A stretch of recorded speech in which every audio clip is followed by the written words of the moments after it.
Hi, this is Reverend Al Sharpton. We are in critical times. Healthcare premiums are going up, oil and gas going up, all kinds of things that are costing us what we are comfortable to or what we were getting by. That's why I am asking you to be at the National Action Network Convention, where we're going to have leading political figures, leading civil rights leaders, leading activists, leading faith leaders, leading youth activists convene at the National Action Network Convention, April the 8th through the 11th, where we are going to strategize, hear the plenary sessions, question, and come out with how we back up this whole retrenchment of our rights and our ability to live. It's not just about rhetoric, it's about a strategy and get results. That's why we in National Action Network have always been on the front line, and we need you with us more now than ever. To register, all of our sessions are free. All of our sessions are free. To register, go to www.nationalactionnetwork.net or call the toll-free number 1-877-626-4651. Don't worry about how It's tough Thursday, they are. March About how 26th, tough we Women's History Month. Do you know what time it is? It's Al Sharpton's time. And for the next 3 hours, it's time to put aside all pretenses, deception, denial, or fronting. The time has come to keep it real on Keeping It Real with Reverend Al Sharpton. A very good afternoon to all of you across the country, and good morning to our West Coast listeners, and welcome to all those listening on Sirius XM, channel 126. Urban View, where talk empowers and becomes action. I'm Dominique Sharpton. I'm Reverend Sharpton's eldest daughter. I'm sitting in for the Rev today. Reverend Sharpton is going to be calling in and giving us updates throughout Keeping It Real.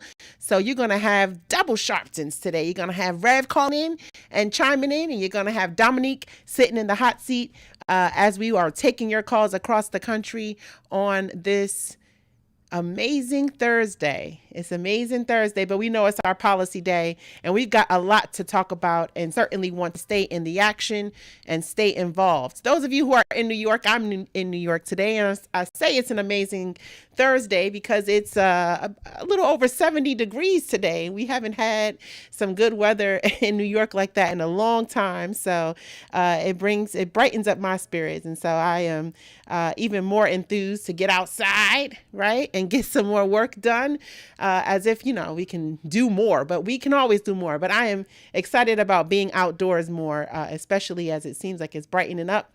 The weather is getting a little warmer in New York, and I'm excited about that. We got a lot to talk about, and certainly I want to, of course, say good morning and good afternoon to all those, of course, watching and listening to us via live stream at nationalactionnetwork.net. Good afternoon to our message board. And for you who want to call in and join in on the conversation today, you can call us at 1-877-532-5797. 1-877-532-5797. Reverend Sharpton is traveling, as I said today, but he is going to be calling in and speaking with us. He's in Connecticut, where they are continuing, first of all, of course, the HBCU Assemble Tour, but Reverend Sharpton is actually in Connecticut as he is doing another funeral on today, and certainly as he has been talking about this incident. I don't know if Rev is on. Okay. But as somebody talked to me, but as he's been talking about this incident, and certainly we have been, getting some information as it continues to evolve. We know that Attorney Benjamin Crump is on the case, and certainly Reverend Sharpton has been called to yet again stand up for another family in need. And so he is doing the funeral service today for Mr. Stephen Jones at the First Cathedral Church in Bloomfield, Connecticut, and is joined by, Attorney Benjamin Crump and many others. And certainly as we are, of course, continuing to stay in the fight for justice and stay in the fight for equality, we know that when the clarion call is sent, we know that Reverend Sharpton is indeed one who always answers the call. And so we certainly thank Rev for his efforts and for his leadership, and definitely are praying for the Jones family and all those, of course, who have been affected by this tremendous loss. And so we definitely want to continue to raise the alarm against injustice, and we are getting ready to, of course, convene with our national convention that's happening April 8th through the 11th. Y'all knew I was going to start talking about it very soon, but we are really excited by a lot of the dignitaries and people whom will be joining us for the 4-day convention throughout the week.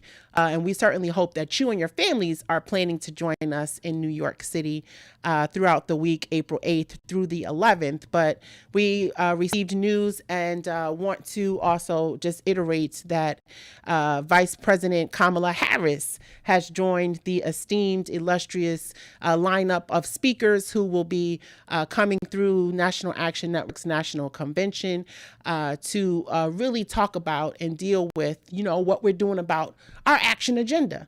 And so we're going to be raising a lot of issues and concerns throughout the week's convention and talking about a lot of things and really hearing from a lot of the lawmakers and policymakers and leaders in these respective areas who can really not only delve on the analysis of action, right, but who can convene with people from communities from all over the country in terms of what we can do, what each individual can do in their respective communities to work towards eradicating a lot of the change and issues that we want to see changes happen to. So if you are concerned or if you care about what's happening around our healthcare, about what's happening around our public safety, about what's happening around our education, about what's happening in terms of what's going on with our civil rights and what's going on with our criminal justice system.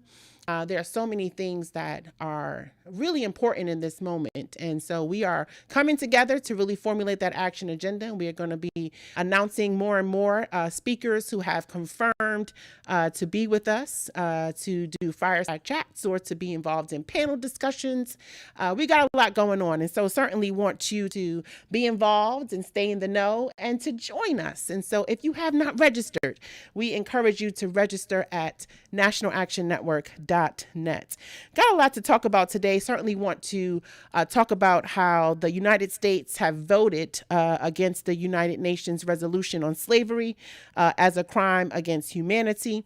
Many of you know Reverend Sharpton was at the United Nations earlier this week with the president of Ghana, and they convened to talk about reparations with many other world leaders who are convening in this space. And so the United Nations, the General Assembly, passed a resolution declaring the transatlantic slave trade and slavery as crimes against humanity. And certainly with an overwhelming vote of 123 countries who were in favor. Only 3 countries voted against it, and the United States, Argentina, and Israel. Imagine that. Meanwhile, the United Kingdom and several European nations also abstained. And the resolution, it called for reparations. It called for the return of stolen cultural artifacts. It called for the global acknowledgement of the long-term impacts of slavery. And now, it is important to really note that this resolution is not legally binding, but it certainly carries a significant symbolic and also political weight especially as countries in Africa and in the Caribbean also continue to push for global accountability. And so, really want to talk about this, and certainly because we know when I say, if I say this, feels like, deja vu. America has a long history of acknowledging harm and really without fully addressing it. And so we have been really trying on many levels to not only deal with the terminology or, how reparations may look like as it is carried out to the descendants of those who have endured the most horrific acts, of course, in the history of America, but who are the descendants of those. And so reparations, of course, the conversation has many layers, and definitely there's a lot to talk about as it relates to this. And we want to do that here on Keeping It Real today. I know y'all got a lot to talk about, and we can talk about reparations all day. We talk about it all day, and there are a lot of people who have a lot of different opinions. But when it comes down to it, we really need to be proactive, right, about our approach to the way that we can really come together and determine what does reparations look like, what would make everybody happy, right, in this moment, because we can't unfortunately erase what happened, right, in this country, but we can certainly do our part, do what's right to fix exactly what we can do. And so this conversation continues to evolve. I am continuously trying to learn more about, how in different areas the conversation for reparations obviously is different and continues to be shaped. But how this really becomes a reality for us is really what I want to start seeing, and how realistic is this for everybody? How realistic is this for Black Americans to experience? I want to experience it in my lifetime. I don't know about y'all, but I don't want to wait any longer. So what's going on? We need to deal with that because, there's a lot, and we can walk through it. I know that we are going to have to take a break soon, but I want to definitely talk about that today. And certainly as we are going into the convention, we will also be having an international panel where we are talking about the continued relationship that needs to be had with reaching overseas, and how we as Black and brown people need to stay connected with other Black and brown people in other countries and other areas and other communities, and how we can bring our issues to the table and stand together in solitude and really collectively fight for a lot of the liberties and things that we want to see happen. So very, very interesting, but also dynamic. And the fact that, Reverend Sharpton and the Ghanaian president came together on this issue and talked about other things. I hear the music, so we're going to take a break. It's Dominique Sharpton. I'm sitting in for Reverend Sharpton today, taking your calls. You can join in on the conversation. Call us at 1-877-532-5797, or you can join us on the message board and watch us via live stream, nationalactionnetwork.net. But we'll be back with more of Keeping It Real with Sharpton. We'll be right back. Keeping it real.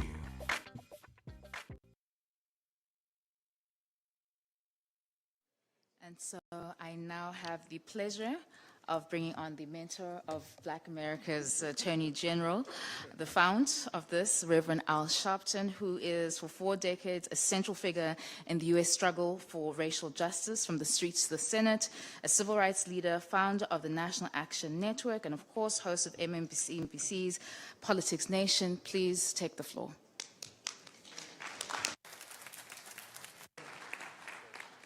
Thank you very much. Let me start by saying that I'm going to be very personal in the sense that I came to the UN 30 some odd years ago with a great African leader.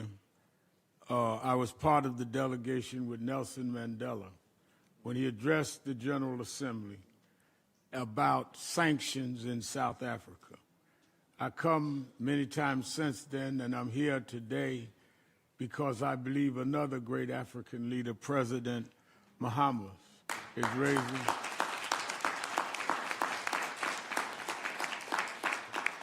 raising an issue that is very important and personal to us. As Attorney Crump has said, we have fought on many cases. And I'm doing a eulogy tomorrow, day after tomorrow, of a young man killed in Hartford, Connecticut. But all of these are just examples of a systemic problem that has not been dealt with.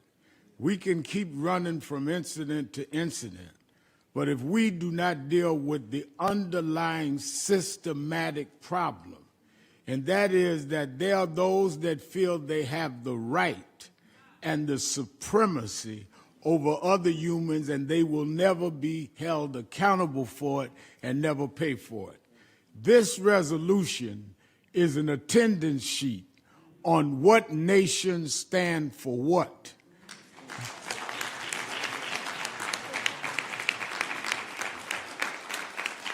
This is not a new call.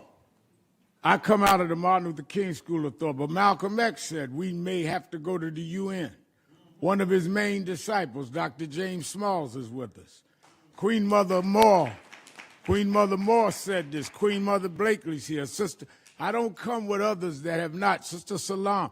These are people that have been in the streets for decades.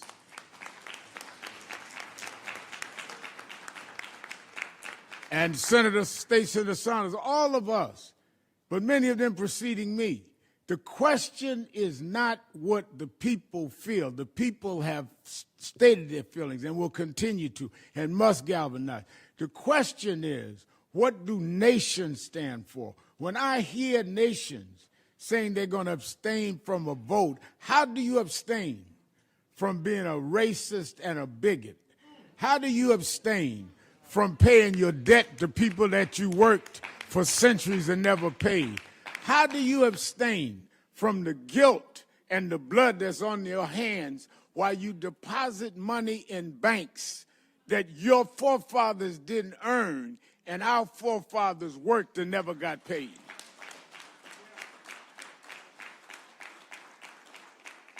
Your Excellency, I say it's personal because in 2007, a reporter came to me from a local tabloid, the Daily News, and said that they were doing something around Black History Month in America. And they wanted to do a trace of our family tree. I told him, fine with me. He said, I'll be back. He came back with another reporter. He said, do you know your great-grandfather? I said, no, I knew my grandfather on my father's side. I didn't know my great-grandfather. He said, well, we traced him. He said, do you know where he was from? I said, they were from Florida, my grandfather and my father. He said, no, they were from Edgefield, South Carolina. I said, no, I never knew that. He said, your great-grandfather was named Coleman Sharpton, and he was owned by a woman named Anna Thurman Sharpton. He said Anna Thurman Sharpton was the aunt to Strom Thurman, a leading segregationist. He said Anna Thurman Sharpton was the aunt to Strom Thurman, a leading segregationist. He said the reason we found it is that when Alexander Sharpton died, his widow, Anna Thurman, sold her slaves to Florida, who was your great-grandfather. That's only 3 generations from me. We talk about this stuff like this is some bygone generation. My mother had to sit in the back of the bus and couldn't help me with homework when she came to Brooklyn, New York, had me. I never sat in the back of a bus, but I was raised by them that never got paid for what was done. We are sitting in the United Nations, but it is in the United States where they're right now deciding whether they will continue to allow us to vote properly. They're going to vote on whether or not we are going to have our right to voting, our right to redress. And if the United Nations sends a resounding message on the president's resolution that we don't care about the debt owed, you are signaling those that are trying to trump the world that you can do whatever you want to do to us. So my challenge is, and the experts have given the great background and the preceding speakers have given the facts, but my appeal is that you will not define our humanity. You will define where you stand for humanity.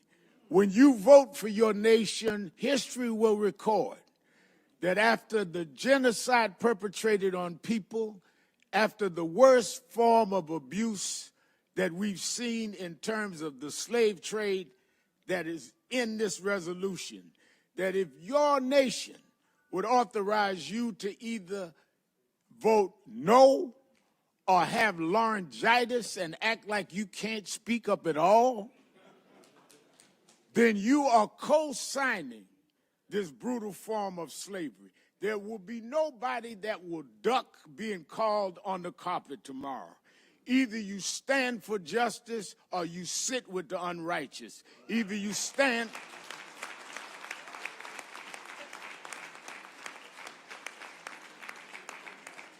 Either you stand for justice or you are part of the problem.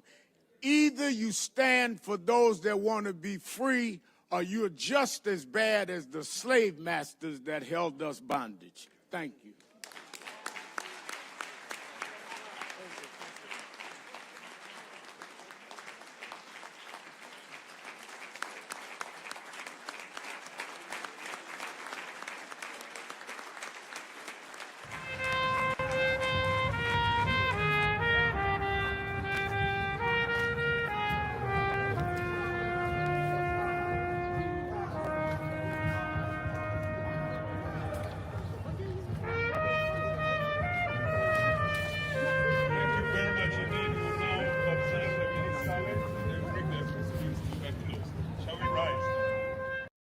That I want to end. He talked about the dry bones in the valley. I'll tell you that. The only reason that the wind could blow life into the bones is because at some point they had to be connected. If the wind had blown into a disconnected body, it still wouldn't have worked. So before he prophesied to the wind, they had to first get the foot bone to connect to the ankle bone, and the ankle bone to the calf bone, and to the knee bone, and the knee bone to the thigh bone. If we are to prophesy to the wind, we must first connect this body. We must connect Eddie Long to Farrakhan and Cornel West to Elders and Lowry to Sharpton. If we can connect this body, then God will blow the breath of life into our community. But as long as we are disconnected, the wind can't blow because it's blowing on disconnected dry bones. But the good news is that we're the children of people that have been through worse than this, and we're still here. So even though I get despondent, I don't ever get depressed, because I want the world to know you won't beat us, because we're the children of those that took the worst form of slavery and brutality that ever lived, that ever existed. Our parents survived the Middle Passage. Only the strong got here, and then we lost our name, our culture, our religion, and we're still here. But you don't know who we are. We're the children of Chaka Zulu. We're the children of Mary McLeod Bethune. We're the children of Marcus Garvey. We're the children of Martin Luther King. We'll be here. We were first, and we'll be last. I'm Dominic Sharpton, Reverend Sharpton's eldest daughter, sitting in for the Rev today. Reverend Sharpton is in Connecticut. Many of you know the incident that happened with a man that investigators said was shot and killed by a Hartford police officer last month, Stephen Jones, being laid to rest today. And Reverend Sharpton is eulogizing this man and is joining Attorney Benjamin Crump and many others in Connecticut today to lay to rest Stephen Jones, 55 years old. He was shot 9 times during an interaction with the Hartford police and was said to have been, by his family, having a mental breakdown. And Reverend Sharpton is there today with Attorney Benjamin Crump and many others as he's eulogizing another man killed by police. I am sitting here taking your calls on Keeping It Real this Policy Thursday. You can join in on the conversation today by calling us at 1-877-532-5797, 532-5797, or you can, of course, join us on the message board. The message board is lit up. And certainly we are going to have a very impactful dialogue and conversation as we do every day on Keeping It Real. So thank you so much for the message board. I am holding it down. Yes, I am. Christopher Jeremiah, I'm holding it down. Y'all see I have to put my glasses on so I can see better. These lights in this office are really bright. And so y'all see me on the message board with my glasses on. I don't want to say it, but yes, I am probably getting up there a little bit. So here we go. But before the break, we were talking about very seriously about this situation with reparations back on the tape, back in conversation. Obviously, the United States being one of the 3 countries to vote against this resolution by the United Nations calling slavery a crime against humanity. And certainly, you know, this is disheartening, but not surprising, honestly speaking, because if we go through it, you know, after slavery ended, there was a promise, 40 acres and a mule. Now, that was supposed to be the beginning of economic justice, but of course that promise was reversed, and we have seen and have been a part of dealing with the ramifications of how formerly enslaved people were left to build this country from nothing. And then we went through, of course, Reconstruction and how Black Americans began to, of course, gain political power, right? Owning land, building communities, building businesses and stuff. And then what happened? That progress, of course, was rolled back with Jim Crow laws and violence and voter suppression. And fast forward, of course, to the birth of the civil rights movement, and laws were passed and rights were recognized. And here we are, systems, though, that did not automatically change. So here's where we come in. And then even recently, after dealing with, of course, the murder of George Floyd and many others, dealing with that in 2020, and dealing with the fact that, you know, DEI is being challenged now as corporations made pledges and statements were issued, and all kinds of conversations, of course, were had. But we're still dealing with this massive, massive racial wealth gap, still dealing with obviously disparities, right, in housing and in education and in healthcare. And so when the United States votes against calling slavery a crime against humanity, people here will acknowledge it, right? But not in a way that creates accountability. And that is really the kicker here, because once you define something as a crime, the next question is, well, what is owed? What is owed? Of course, and then that's the part that makes governments feel uncomfortable, I guess, because reparations is not just a conversation, but it's a financial, a moral, a political commitment, y'all. And so now we have to ask, is this about legal protection, obviously, or moral responsibility? And do we believe that the United States should have supported this resolution? I believe they should have, but we can also say, you know, was this about avoiding reparations? And so also, what does justice for slavery actually look like today? And we were talking about that before the break as well. Acknowledgement, does it look like policy change? Does it look like financial repair? What does reparations actually look like nowadays? Taking your calls across the country, we're talking about this and so much more things. You can join in on the conversation. Call us at 1-877-532-5797,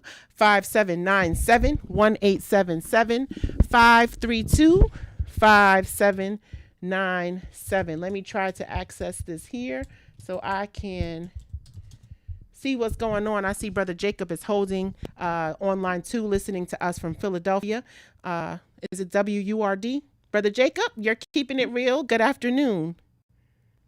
Peace be unto you, my sister. Yes, it is WURD here in Philly.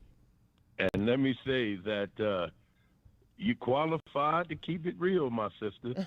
You always tell us you the eldest daughter of Reverend Al Sharpton. And I say this, Reverend Al couldn't clone himself because he can't be everywhere he needed, but he got a damn good representative of himself in his eldest daughter, Sister Dominique. I just got to start it off with that. And again, peace be unto his worldwide listening audience. Yet that, but I wanted to, this war that our president has gotten America into at the worst time ever. I mean, we was already struggling, right, to get back to some kind of normalcy, and then here he does something out of a whim of how he feels without the consent of Congress or the House or nothing. And here we go, And I don't think that that's what the American people really wanted to get into. But again, he's the president. He was voted in, and we got to deal with whatever come down the pike. And we don't like it. Most Americans, they already showed this, I think 59% disapprove of what he's doing.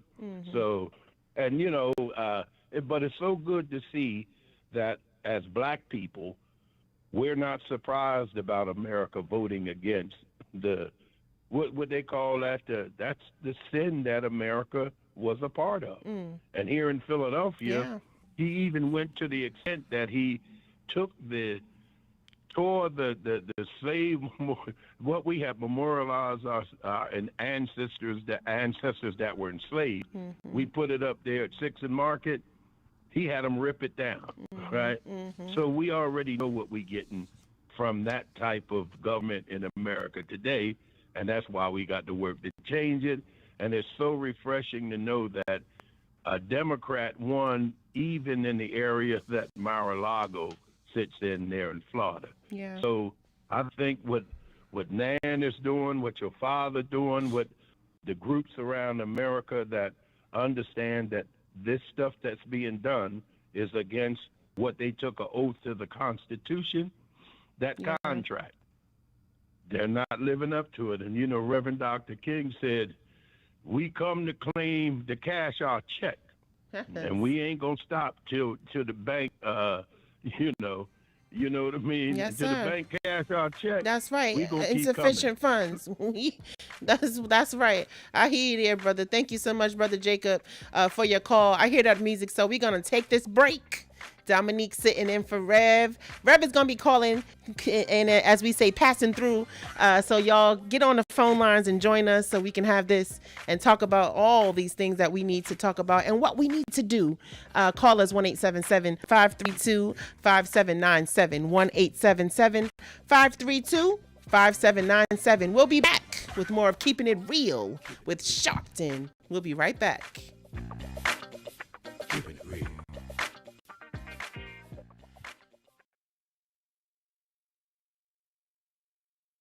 We have a short visit today, so we just wanted to greet you all and thank you for allowing us in. Yes, sir. We would go. Yeah, we was here. They were on the plantation. With our family was on the plantation. Wow. And that's, of course, that's the slave house. That's one of the slave houses. Sir, it's been 13 years. That's right. Good to How see you been? Doing fine. Good.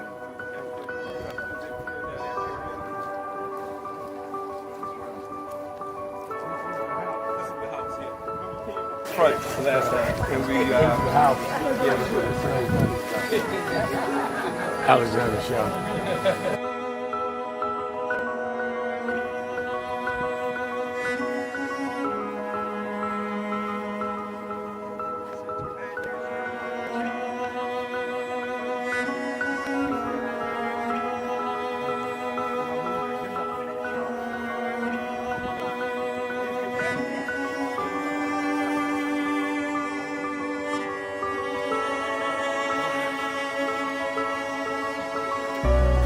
How many slaves were staying there? I have no idea.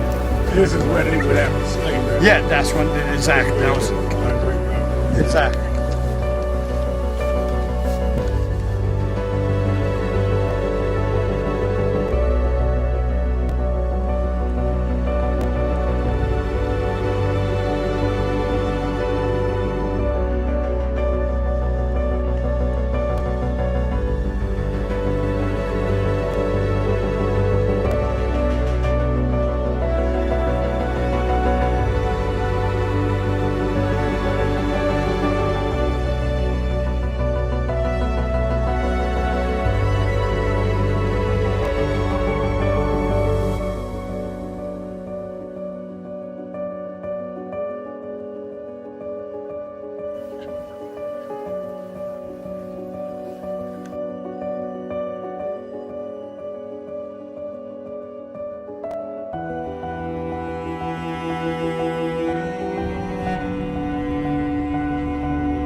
I just the two people that most influenced my life were from South Carolina, James and Jesse.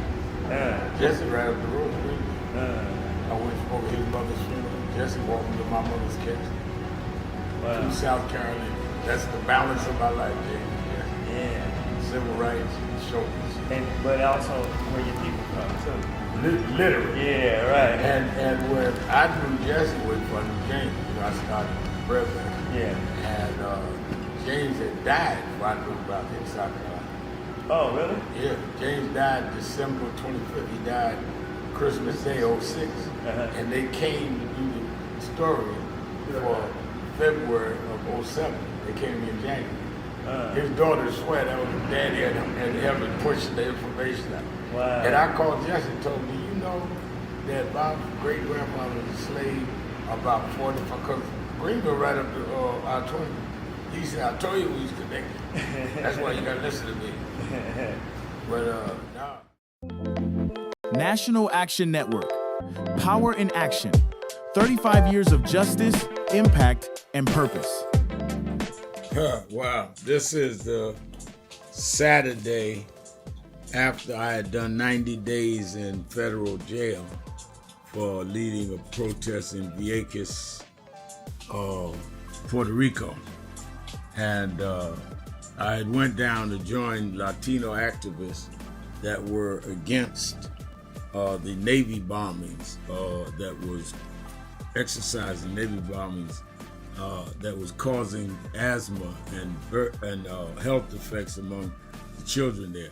And I was on my way to Saturday rally one Saturday, and I said, if they're going down there protesting that, and they were protesters, they would go out in the Navy base in the field and lay down, and they'd arrest them for being on federal property.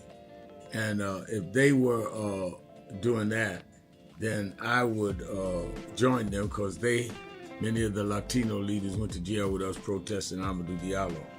I ended up having to do 90 days in federal jail. They transferred me from the federal prison in Puerto Rico, me and 3 others that went. They only got 40 days. They said because I'd had a long sheet that they was of many other civil rights arrests, they gave me 90 days. I had to do 50 by myself. When I got out and went to the Saturday rally, Stephanie Mills, who we'd known each other since we were kids, she was there and sang at the rally that Saturday. That's her singing Home, as soon as I get home. One, she knew I loved the song, but 2, it was appropriate because I was coming home. And we won that. They closed the Navy base in Vieques, Puerto Rico. You go there now, there's buildings and condos and a little plaque for the 4 of us. They call the Vieques 4.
Thank God I was blessed to have both in my life, both historic, strong figures.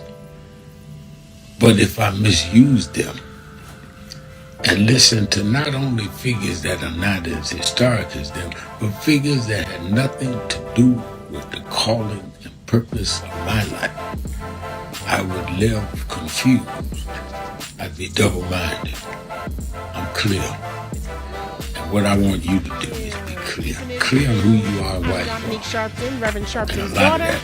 sitting in for the Rev today, taking your calls. You can join in on the conversation. Call us at 1-877-532-5797, 1-877-532-5797. Thank you so much for all of those who are also watching us and also tuning in via the message board. Thank you so much. I wanted to, Brother Rodney Jones, I saw that you were chiming in over the break. And for those that are watching online, we showed over the break Reverend Sharpton actually speaking at the United Nations on reparations. As we know, the United States has voted against this reparations in terms of how we're dealing with it on an international front. And of course, the resolution that was posed by the United Nations calling slavery a crime against humanity. We got a lot of other things, of course, that we want to talk about and certainly want to be in the know about. For those of you who are just tuning in, we have been announcing Reverend Sharpton will also be joining us momentarily to give us updates from what's happening in Connecticut today as he is eulogizing Mr. Stephen Jones, a man who was presumably killed by a Hartford police officer in Connecticut. And Attorney Benjamin Crump and Reverend Sharpton are there in Connecticut with the family, and they are holding the funeral service for this man today. And Reverend Sharpton will be tuning in to give us updates, of course, with what's going on in Connecticut. But we also, of course, want you all across the country to know, and I'll keep reiterating that our national convention is approaching April 8th through the 11th. Want to make sure that everyone is registered to attend the convention and make sure that everyone is in tune with what's going on. We have a lot of speakers who are going to be joining us, and that full schedule is actually online now for you to go in and peruse all the things that are going to be taking place throughout the 4 days of the convention. Like I said, nationalactionnetwork.net, and you can review the full schedule and all the speakers. We also announced earlier that amongst the speakers, Vice President Kamala Harris, former Vice President Kamala Harris, will be joining the team and the roster of speakers who will be addressing the convention. And we've got so many things that are going on. Billy Porter, the iconic American singer and actor, is going to be joining us, and so many other people will be coming through the doors of National Action Network's convention. And so we want to make sure that you all are a part of this. It is absolutely free. So it's absolutely free. That's the best deal in town. But we got to have you registered. So you got to pre-register, but it doesn't cost you a thing to come to the convention every day. But you got to register. nationalactionnetwork.net. Let's get into it. All right, let's go back to the phones. I see my brother Rick is holding on from Germany. Rick, you're keeping it real. Good afternoon, Rick. Are you there? I must have hung up on Rick. I get the next one. All right, Mark from Cleveland. Rick, if you're there, call us back, Rick. But Mark, I'll talk to you in the meantime. You're listening to us from Cleveland on WERE. You're keeping it real, Mark. Good afternoon. Hey, good afternoon. Oh man, I'm just overwhelmed here. I'm excited, and I'm just happy to talk to you. I listen to your dad and your show every day. All right, thank you. And yes, I was calling about reparations. My thing is with reparations, I feel we need to better our communities. I feel the reparations should be donated to that. Our communities, our kids, our youth. That's what it should be dedicated to. And I feel the country really owes us because of all these wars we have fought in. We done fought in all these wars. Civil War. We fought in World War I, fought in World War II. And they owe us for all that we contribute to the country. And reparations would be it. And they need to revitalize our communities. That's how I feel. So let me just, cause to put this in better perspective, just so, cause I want to be practical, right, about this. So you think that, Brother Mark, you think that we should have basically like an annual budget or some sort that goes towards programs and things for Black and brown children or Black children, okay, in various communities. Yes. I like that idea. Yes. I like that idea. Yes. Okay. Yes, I feel it would help revitalize our communities. And as far as money, I feel with slavery happening back in the 1800s, that receipt is lost. Okay. Okay. I know I'm on the radio, but that receipt is lost. Our main objective now is to see what we can do with what's available now. And that's our kids and our communities. That's where I feel reparations should go. Okay. And thank you so much for your time. I appreciate that. Thank you. I like that. I like that. I don't know how y'all feel about that, but I like that. I do. I like the direct approach, and I think I definitely think the approach should go towards the future and how future generations of the descendants of slaves are living, and what that looks like, the opportunities and the access for the descendants of slaves in this country need to be protected. And so, yes, I feel like there has been, more disengagement than engagement to revive and revitalize and to, like, give us what you owe me, right? Give me what you owe me, and my descendants. This needs to be taken seriously. And so I like that approach to just include it in the annual budget. We know that this is going towards, dealing with reparations and what America did to Black people, and this is going towards that every single year. I like that approach. That's very, direct. I don't know how realistic it is, but I definitely see the thought behind that. So thank you so much. We got to be intentional, ladies and gentlemen. I see Sister, I'm sorry. Before I get to you, Anita, let me go back to Rick, because Rick was holding on. Rick, if you are back listening to us from Germany, we got to hear from Rick. You're keeping it real. Can you hear me now, sister? I can hear you. Okay. Reparations is an emotional and necessary situation for Black America. But I think climate change and the burning of oil processed to gasoline and natural gas, I think that is a more critical issue for the whole planet. Because if we continue to burn oil, not just spill oil in the ocean, but to burn oil for heating and transportation, it's going to lead to a mass human extinction. Trump represents the wealthy who want to burn in the face of this apocalypse. And there are crazy conservative Caucasians coming after Trump who will refuse to downsize fossil fuel burning.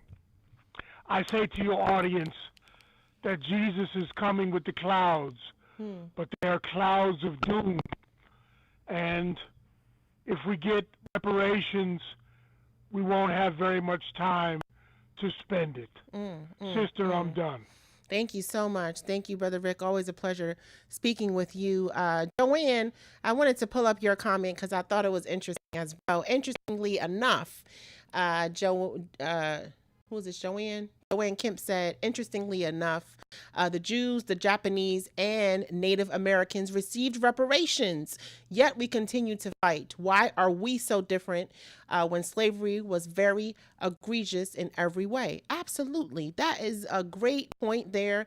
We've seen other communities, thank you so much for that comment, get reparations or get some form of compensation or even acknowledgement, right? We haven't even gotten the U.S. to acknowledge that this was a sincere crime, a huge crime that was committed against Black people. And so, yes, we've seen the acknowledgement elsewhere. We have seen the humility and sincerity of this country and others acknowledging, of course, these things that have happened and these tragedies that have happened, of course, to people in different cultures. But why is it that when it comes to us, we don't get the same? Definitely a good point. One Dr. JCB, none of us should be amazed at why Trump and Netanyahu are so closely aligned. Both are cons and criminals who desire power, money, and are self-absorbed megalomaniacs. Okay. Thank you so much for your comments. Let's see if there are any others. I know we got the message board. Y'all writing a lot here and y'all are toned in, but this is what we need to see. We got to continue this dialogue and continue coming together and having these conversations, whether it be on reparations or anything else. But reparations, we definitely care about. We've been talking about this for so long. And so right now, I really feel like since it is something, obviously, that other countries are now being more in tuned in and being more direct in terms of having these types of conversations on how we can support or how they can support, of course, this conversation and put it into action and put it into policy or put it into some form of resolution, right? We definitely see the support from other countries. And so we've got to really elevate that pressure in terms of making America deal with what we need them to deal with. And this conversation on reparations should not go away.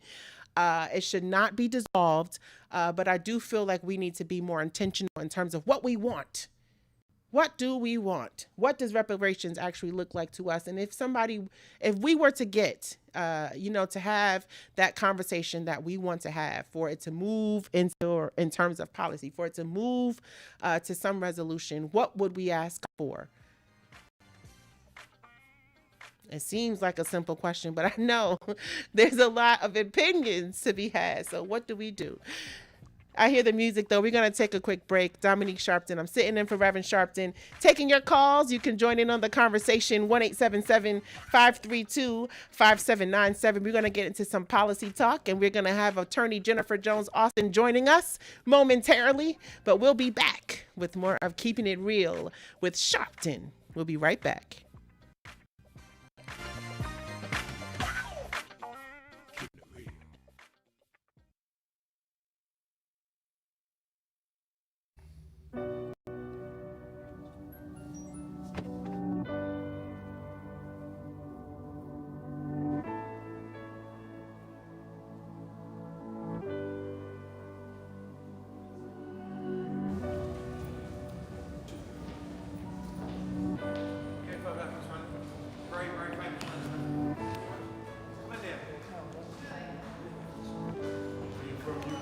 London, yeah. We've got many problems there.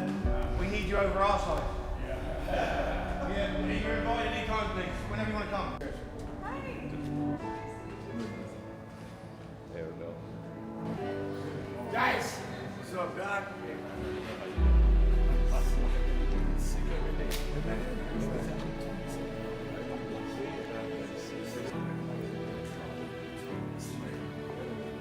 So we are in not a political dilemma, we are in a moral dilemma. And if the black church does not come with a prophetic voice, then who's going to do it? We can go through all the data, all the statistics, all we're going through in the workshops, but the question is, where is the action going to be?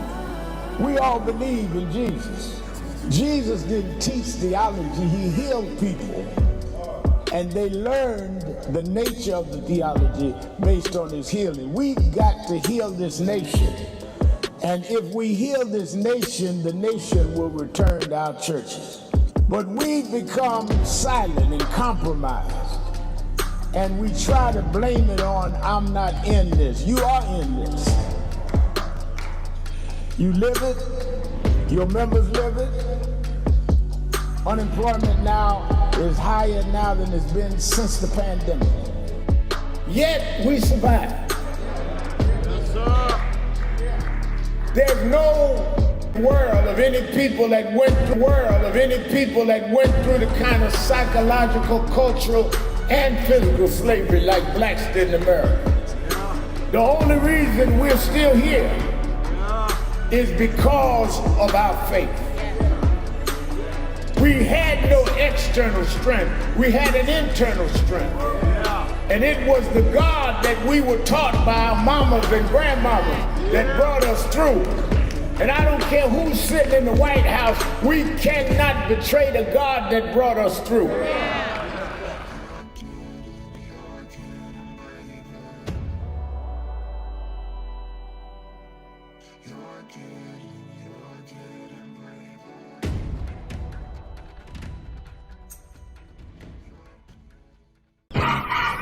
I want to talk to you. I want to talk to you. Just wait. I believe that. Good morning, everybody. I hope the coffee has kicked in by now. I want to start by thanking your leader, the Reverend Al Sharpton, and everyone at the National Action Network for 35 years of standing up for civil rights and opportunity for everyone. And I couldn't be more grateful for the way that you have blessed the lives of so many, including mine. As we look today on King Day, let us not forget that we had to struggle to even have this day. They did not wake up one morning and say, let's give a federal holiday to Martin Luther King. People petitioned, people marched. Let us remember now, as we bring our children and grandchildren up the Potomac, that they can see the Washington Monument, the Lincoln Memorial, the Jefferson Memorial, and one memorial that never served as president, but changed this country more than any other American, Dr. Martin Luther King Jr. This was an amazing MLK breakfast. It is truly an honor, and more importantly, this is an important day for us. I feel incredibly lucky and honored to be in this room on this day, celebrating Dr. King's legacy of civil rights, especially in the moment that we're facing on a national level. It feels like warmth and home being in this room. So I'm encouraged by today. I'm encouraged that we're getting out, we're protesting, but more needs to be done. We need to lean in. And let's keep fighting, because the job is not done here. And I just feel so honored to get this award. It's not about getting an award, it's about doing the work. And let's keep up with the work.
Young America, hold your head high now. We can win. You must never stop dreaming. Face reality, yes, but don't stop with the way things are. Dream of things as they ought to be. Dream. Face pain, but love, hope, faith, and dreams will help you rise above the pain. Use hope and imagination as weapons of survival and progress, but you keep on dreaming, young America. Dream of peace. Peace is rational and reasonable. War is irrational in this age and unwinnable.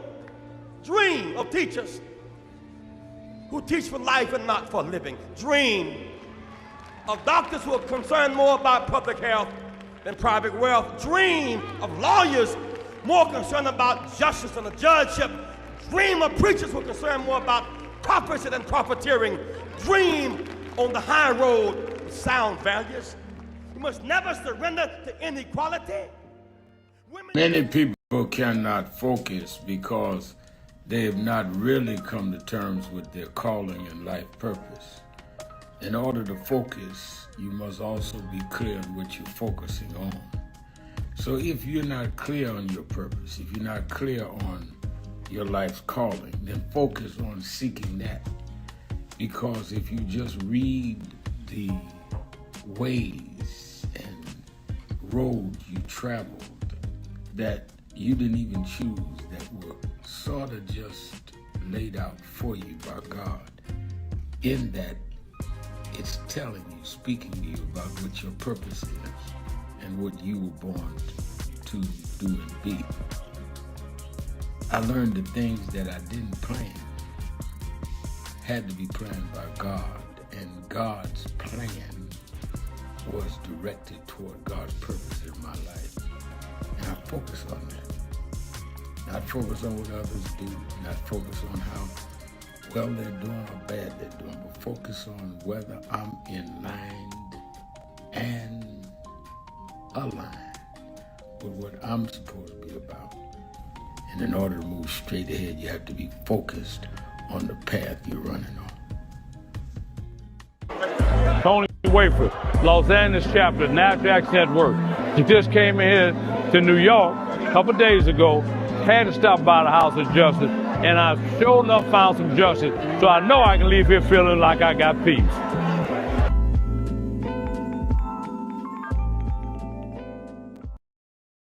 It's been a long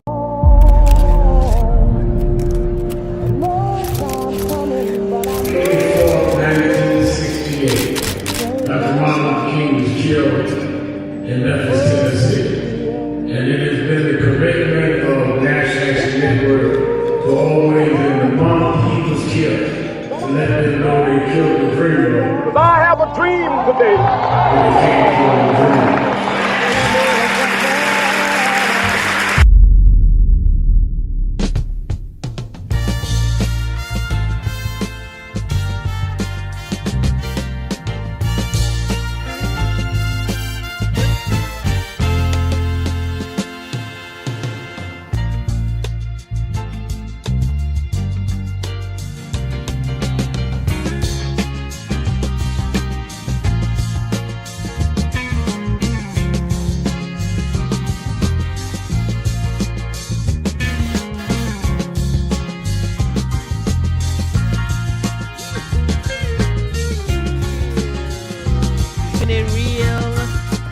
Dominique Sharpton, Reverend Sharpton's eldest daughter. I'm sitting in for Rev today. Reverend Sharpton is in Connecticut, where he is currently eulogizing Stephen Jones. And Stephen Jones was a man who was killed by a Hartford police officer in February, and they are laying him to rest today. Reverend Sharpton is joining Attorney Benjamin Crump and the family of Stephen Jones in Connecticut as they are joining for the funeral services for Mr. Jones on today. I am sitting in the hot seat on this Policy Thursday, taking your calls.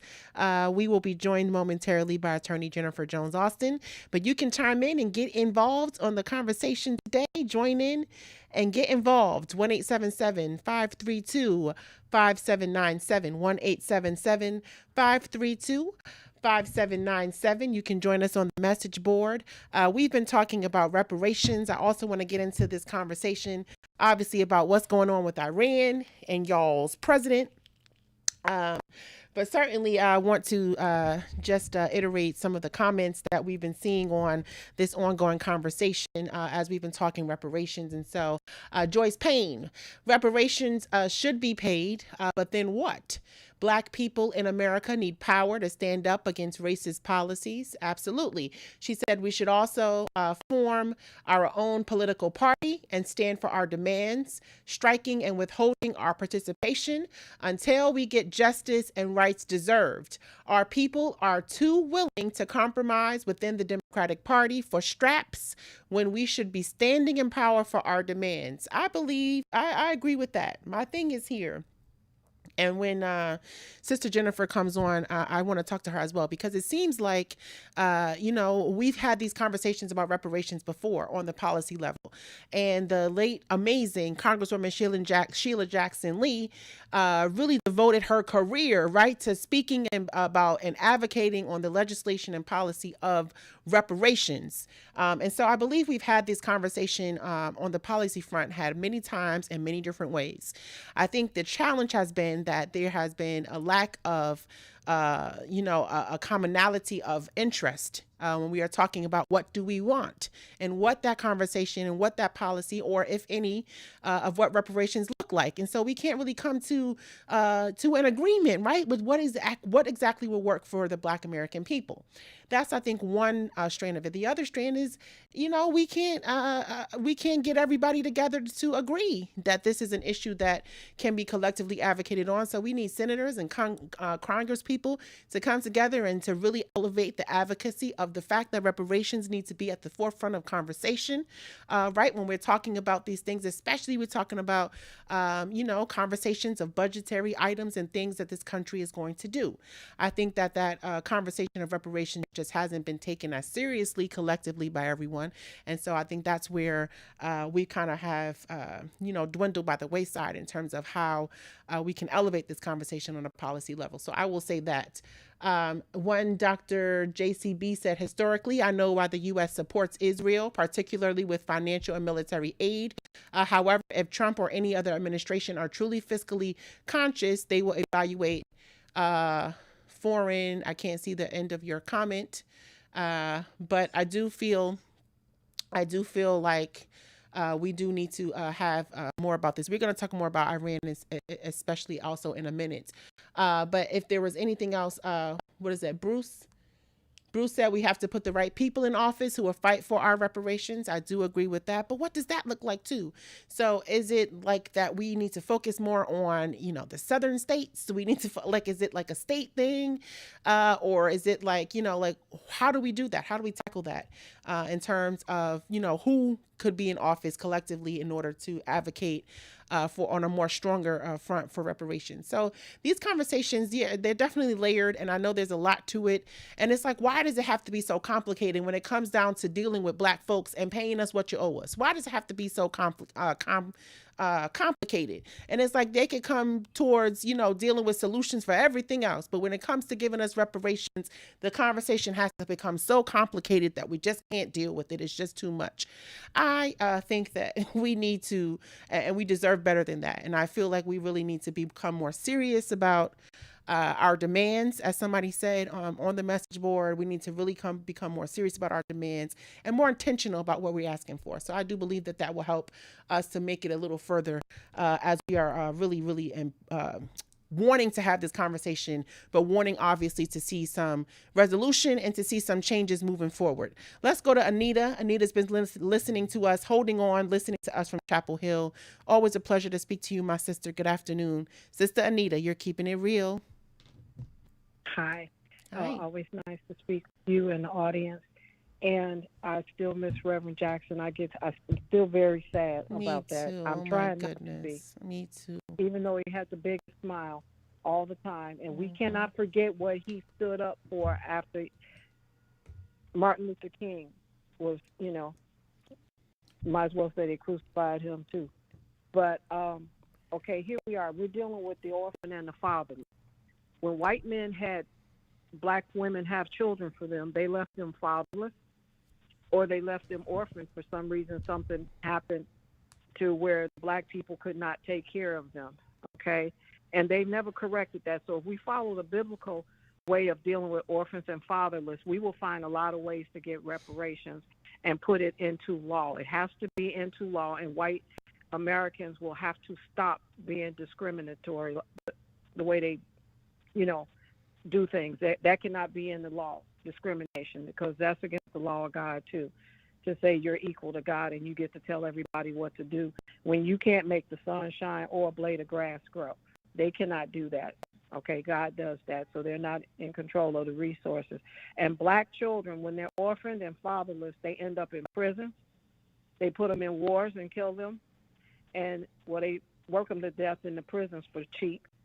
And then they're also shot on the street where they don't have employment or education or a babysitter while mom is at work. And mom having a hard time as a woman even fighting for her rights to work.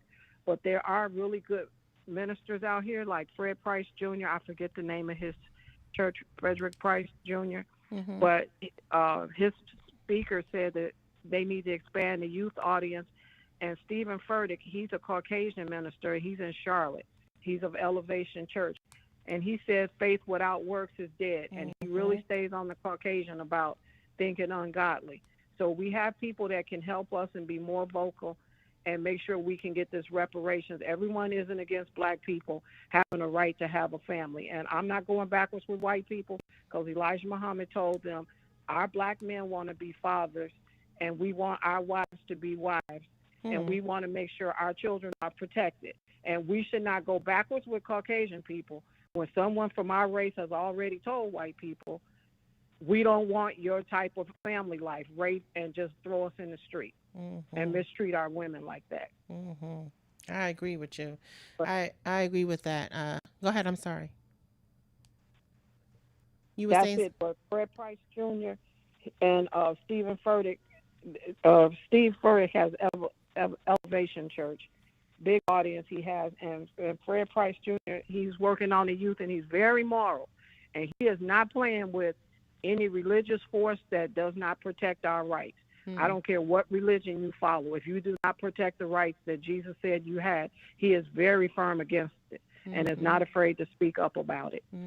I agree with you. Thank you so much, Sister Anita. As always, a pleasure to speak with you. Rodney Jones online on the message board. I'm with you, brother. He said they know the truth. That's why there's this push to remove any remnants of the atrocities that were done to our ancestors. Abomination. I agree with you. And so, as they are trying to literally water down history, they're trying to, and I think they moved this, right? Didn't this happen at the Smithsonian? They removed the artifacts of slavery, of the slavery exhibit, and they're also trying to remove artifacts of the Underground Railroad and things here in New York and so many other places. And I feel like you're right, Brother Rodney. If they can dilute any remnants or any visual history for us to learn about what happened to our ancestors, then they can of course diminish the fight for reparations and the fight for really being held accountable for what happened in this country to Black Americans. So I think that you're absolutely right about that. But guess what? I think that is more so the reason why we cannot become complacent. And the ones who should be talking most about reparations are, guess what? Us. There shouldn't be nobody else talking more about reparations than us. So it's like, if we don't care about what's for us, then how can we expect other cultures and other people to care about what we need to be caring about? And so we have to elevate that conversation. We have to elevate that action agenda. We have to elevate the policies and what it is that we need to be really asking for and dealing with and demanding as it relates to this particular issue. And we've got to stop really dealing with, it's got to stop being an issue for us. This needs to be something that we are really putting into action, and we're demanding that it be put into action, because this is what is owed to us. And so this conversation can continue, for a very long time. We can continue talking about reparations and all of our ideas and how we feel or what we feel should happen. But in this moment, what is realistic for us? That is what I think we need to really be caring about. What's realistic for us to accomplish in this moment? 1-877-532-5797, 1-877-532-5797.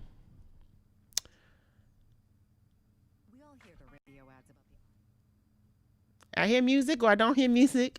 I believe we're going to take this break. Dominique Sharpton, I'm sitting in for Rev. Rev is going to be calling us momentarily from Connecticut to give us an update what's going on in Hartford. But you can join in on the conversation right now, 1-877-532-5797. And we'll be back with more of Keeping It Real with Sharpton. We'll be right back. Keeping it real.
Voting rights.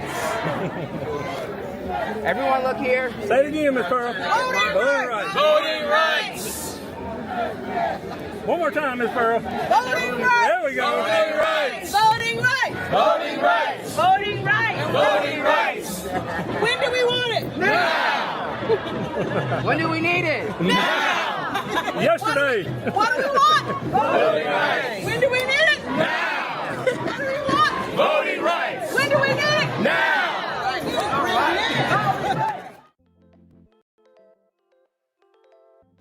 Hi, this is Reverend Al Sharpton. We are in critical times.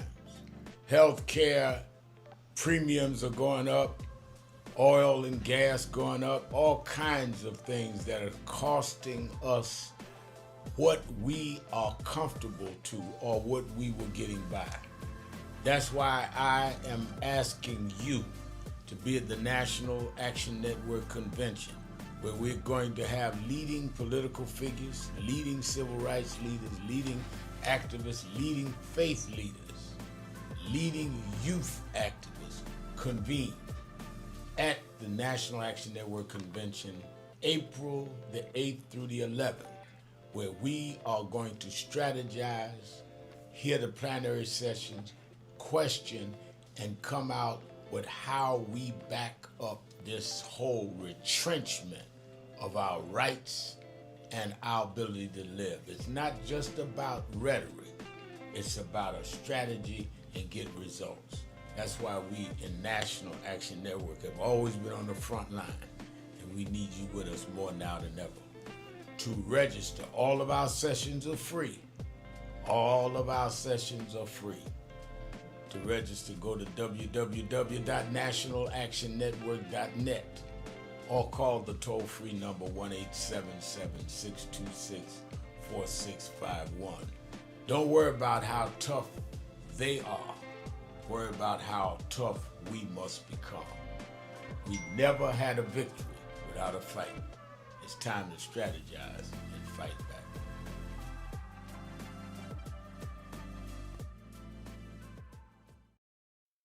Some of you forget where you come from and forget how you got there and act like you got there because you were qualified or that you had a good resume. But some of us had to pay a price for your resume to even be read.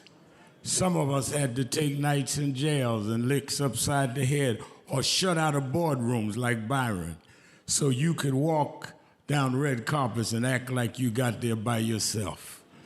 So I received this award with a special place in my heart and on my shelf because I'm getting it from a freedom fighter who never forgot where he came from and how he got there.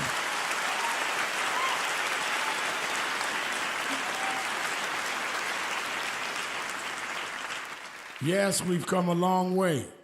We've had now a black president and now a black vice president, but we still can get shot down and have to march to get a case in court. We still can get shut out of boardrooms. We're still doubly unemployed in a good economy. So we're gonna have to keep marching. And I thank not only my family, a mother that raised me by herself, but I thank that lady at the end of the march that knows she won't be on TV that night and knows her name will never be in the paper, but she believed in me enough to get at the end of the line and make me look good. Because Dr. King used to say, if you call a march and no one shows up, you just going for a walk. And I want to thank those that marched with me. 32 years ago, here in Los Angeles, we marched. And then many years later, with George Floyd and others, we're still marching. And I'm going to keep marching. I'm going to keep agitating. And I'm going to keep going.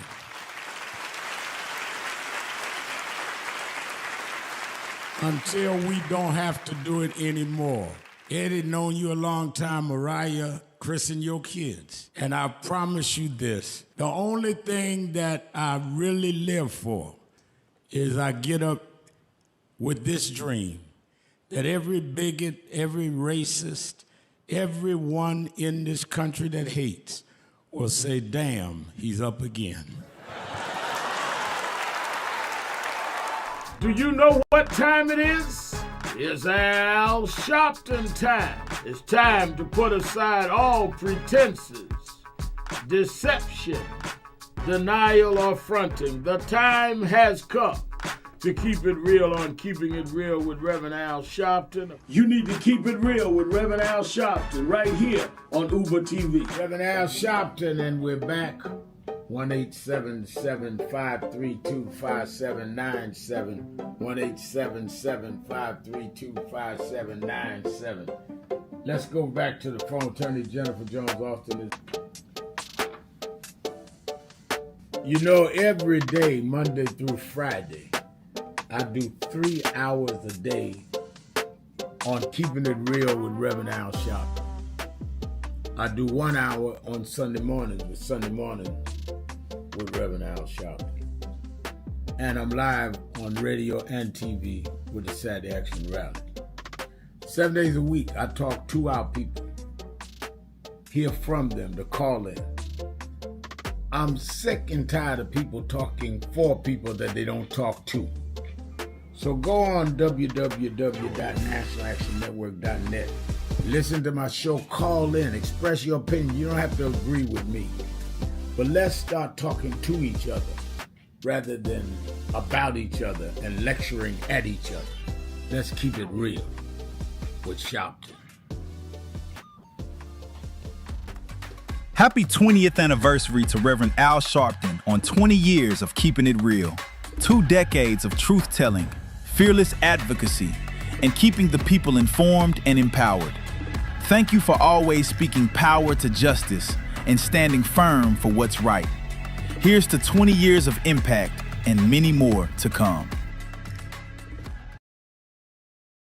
Where in history is this? He said we always go 1 step forward and 2 backward. Well, here we are now. The problem is not Trump. The problem is us. We are allowing ourselves to be lowered and our children to feel inferior because you don't have an I am somebody person. You got our artists calling our women bees. Our others calling us niggas. What happened to us? What happened to black and proud? What happened? I'm gonna vote. What happened? Ain't gonna let nobody turn me around. What happened to us?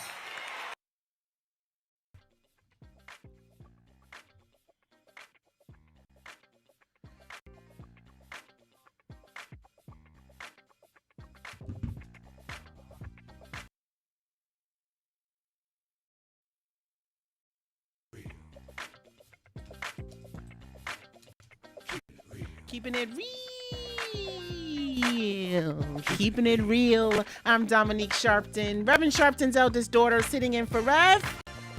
Reverend Sharpton is in Connecticut. He'll be giving us some updates live from Hartford as they are joining and coming together today to lay to rest Mr. Stephen Jones, who was killed by Hartford police officer in February.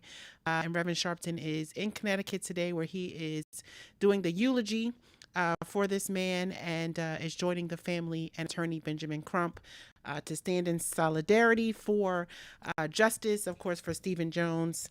And we are definitely always in tune to what's going on and obviously getting into this action and joining Reverend Sharpton on the front lines as he continues to pursue justice and equality. And so definitely keeping it real today with y'all. And it's been a pleasure as always. You can join in on the conversation by calling us at 1-877-532-5797, 1-877-532-5797. And we are joined on this Policy Thursday, as we are every Thursday, by the incomparable Attorney Jennifer Jones Austin. Please let me know when she has joined us. But we've been talking a lot about reparations on today's Keeping It Real conversation and discussion, because we know that this conversation, of course, holds many, many different layers. And we can continue talking about this I believe, for forever.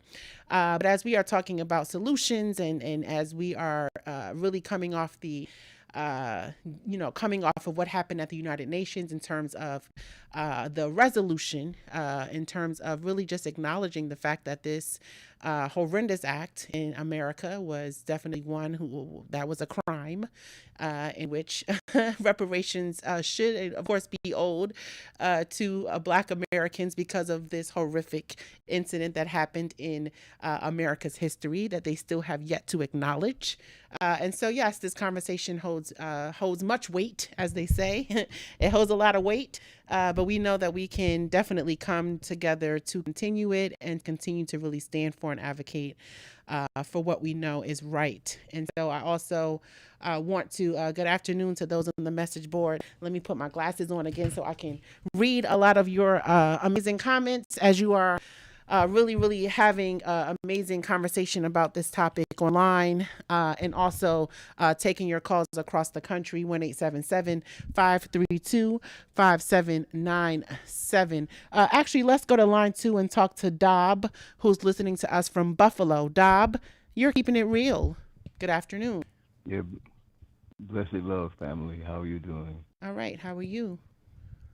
I'm thankful for every day that God blesses me to see. What happened at the UN was an acknowledgement for a crime that was committed intergenerationally ever since, and the correction for that intergenerational crime, which is still an ongoing crime, has to be intergenerational correction. We have been mistreated for generations and miseducated, so we need to have an educational program that would point us back to the truth, and we need to be able to control our own narrative so we can learn and teach our children the truth.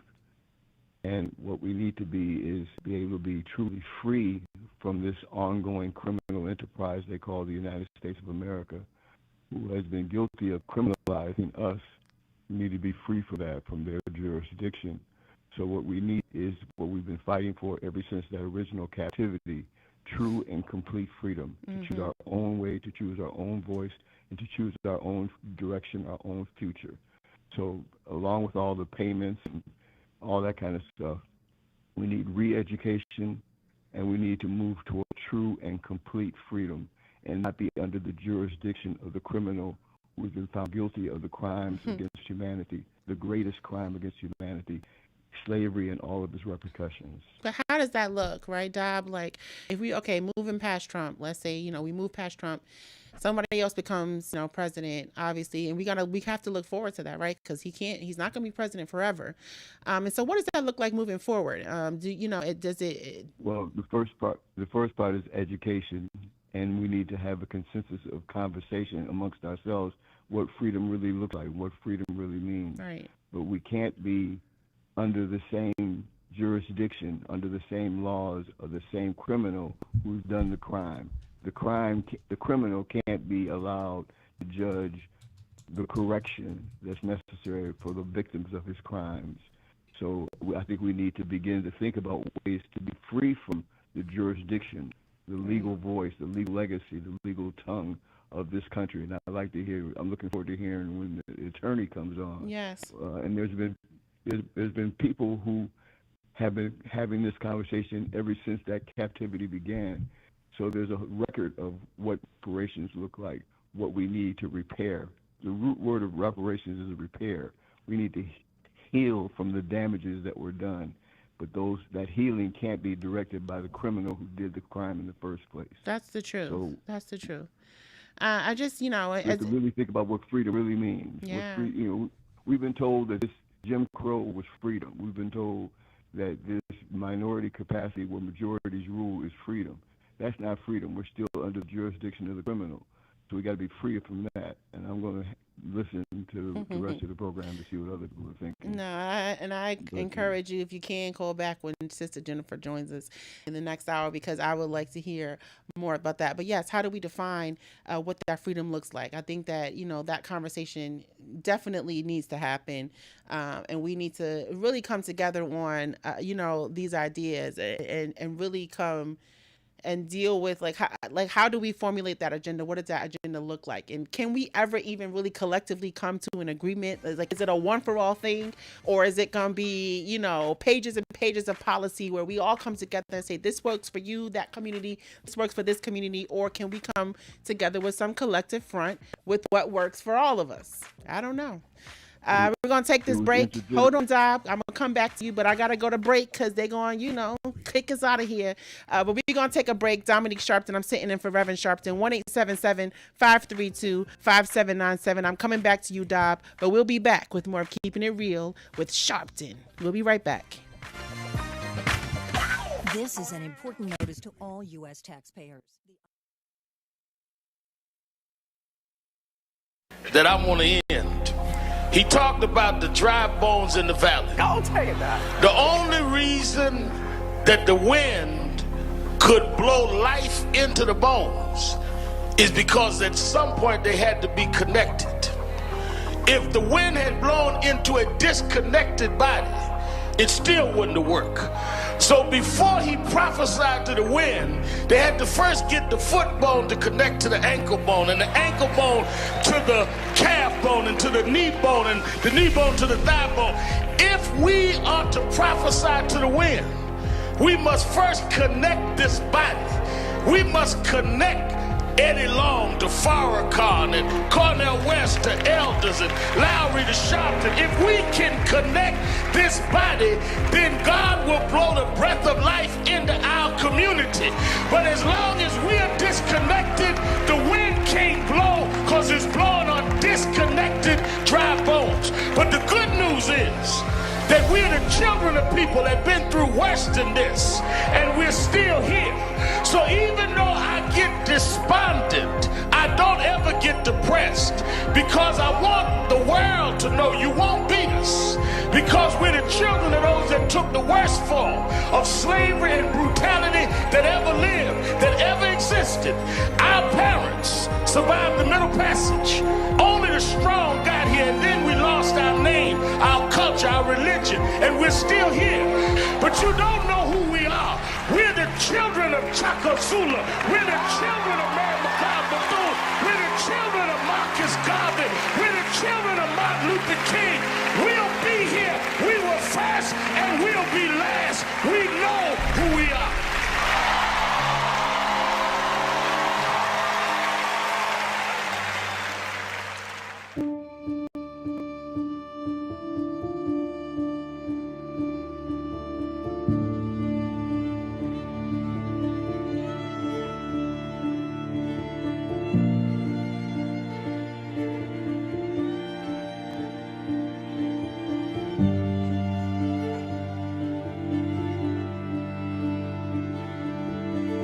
Robert Culp used to do a show with Bill Cosby, I Spy, and he did a documentary on breadbasket, Robert Culp. Oh, wow. You need to see that documentary. It's great. Absolutely. I lived this. I didn't read this. I lived it. I was there. You true to this? I'm true to this. Not new to this. I ain't new to this. Walter Von Troy, he was, Jack O'Dell was one of the guys that Kennedy warned Dr. King about. Say he was a communist. Jack O'Dell and Stanley Levinson. And Reverend brought him in. Nobody else in the movement would deal with Jack. Reverend brought him in. Oh, yeah. Sure. Just us. Just us. But there's stories behind all of it. It didn't just happen. But I am somebody. I may be on welfare, but I am somebody. I may be in jail, but I am somebody. I may be uneducated, but I am somebody. I am black, beautiful.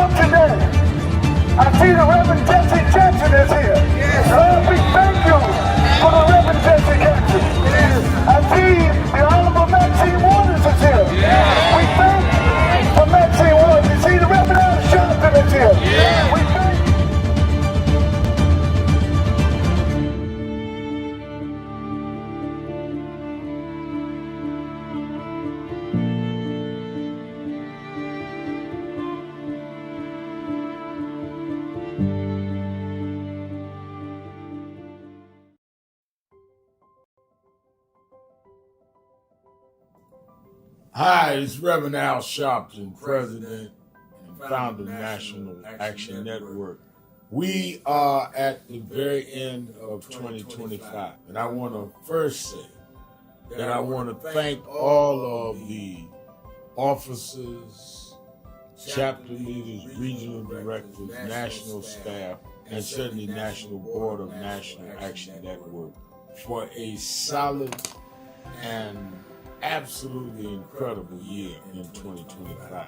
Despite the fact that we are under assault, voting rights, diversity, equity, and inclusion, the battles globally where we're seeing Nigeria and Venezuela attacked, and on and on and on.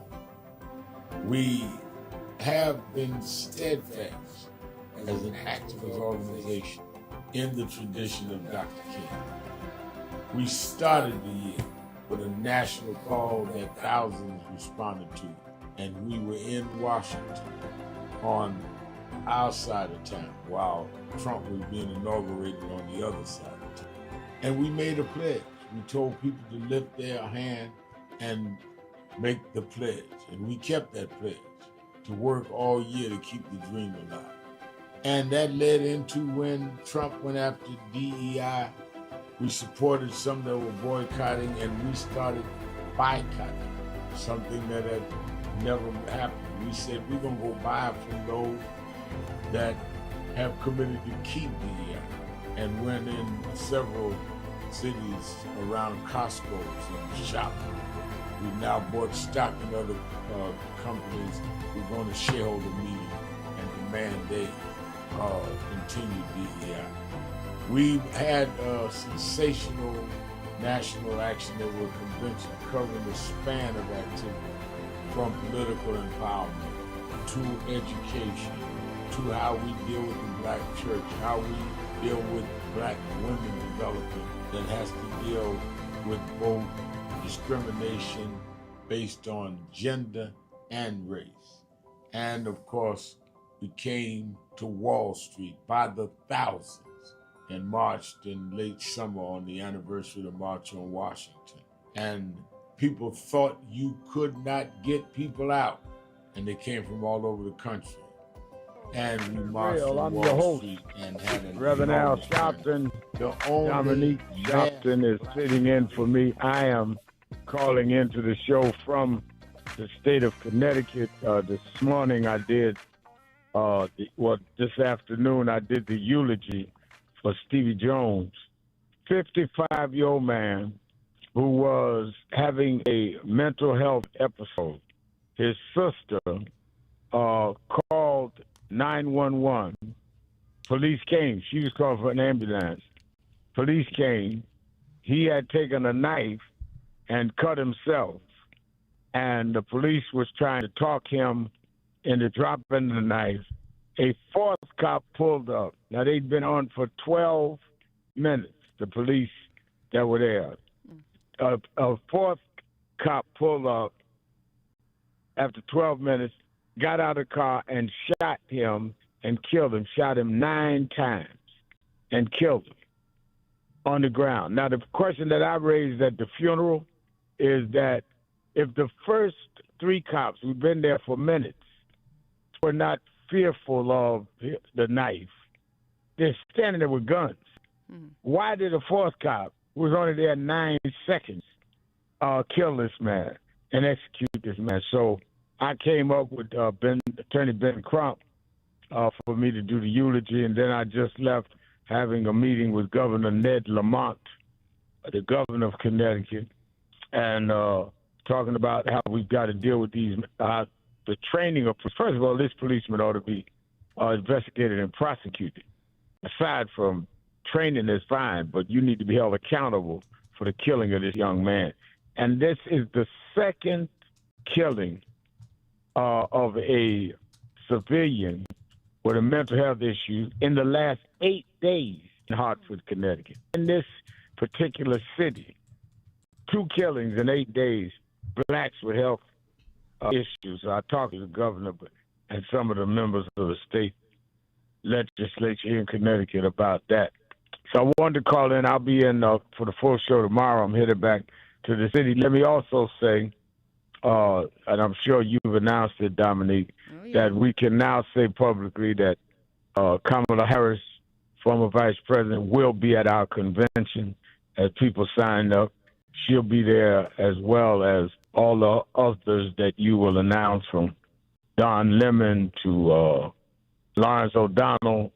I mean, on and on and on. So we are getting a lot of pre-registration, and we're having a lot of our most notable African Americans at the convention. It's all free. So go to www.nationalactionnetwork.net and sign up. I can also give you a forecast, Dominique, that the weekend we are supporting, and I'm going to speak in the New York No More Kings rally.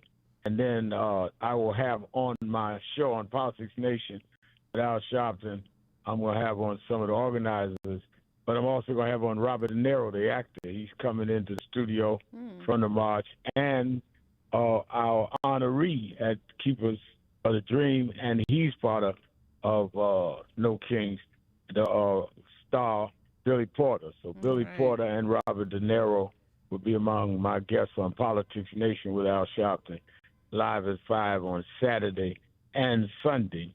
So don't miss either night. We're going to have some people of real prominence on why they are part of this No Kings Day. And Robert De Niro has been right on the issues Billy has, but they're coming in the studio. And we'll be at National Action Network Convention. So between Robert De Niro and Billy Porter and Jennifer Jones Austin, I know superstars. So do I. I know you. I knew you first. You was the first superstar I got to know. So I've been there. I got you. I don't hear no reaction. Are we on? We're on. Can you hear me, Rev? I hear you, Rev. Can you hear me? All right. I think they're trying to connect back into technology, but I'm on there. Okay.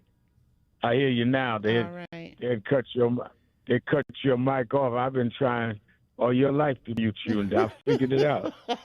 Well, they cut me. I was trying to tell you was the first superstar that I knew got to do. So I'm saying they cut the mic off at the wrong time. Oh, okay. All but right. Thank you so much for giving that, Rev, and obviously for you're in Connecticut. We've got to deal with, obviously, somebody on the message board said, just stop calling the police. And I don't know, how we continue to have these types of conversations, right? When these tragedies continue to happen in our community, we dealing with like how police are tactically being trained. Out in Hartford, it seems, as you said, that this is the second incident in the past few days of someone being killed by the police in this area. And so there needs to be some type of, oversight or insight in terms of how they're being trained to deal with mental health, people with mental health issues. Obviously, there's an issue there. But for people that are feeling, as if this person just commented on the message board to stop calling the police. I mean, do we really need to get to that point where we're having those types of conversations where we are fearful of law enforcement?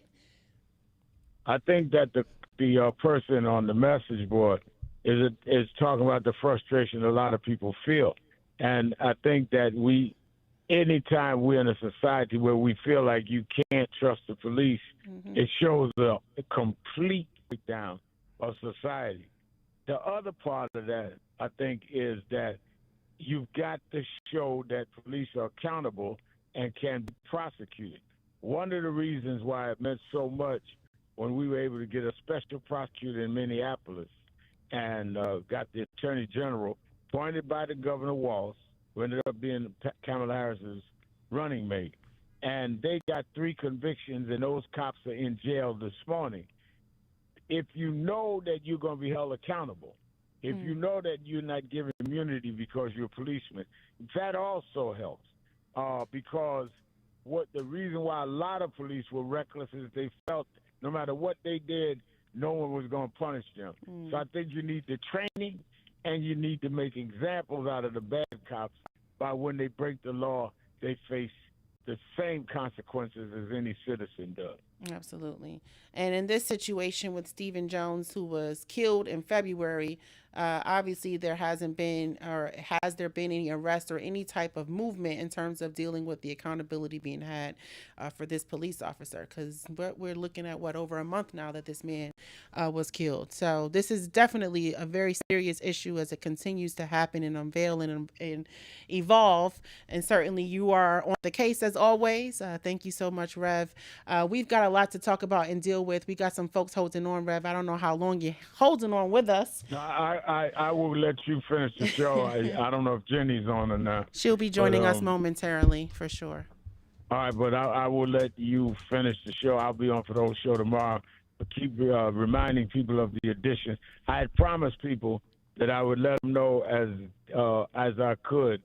So I still got more to announce, but I can announce now Kamala Harris will be one of the speakers at National Action Network's convention.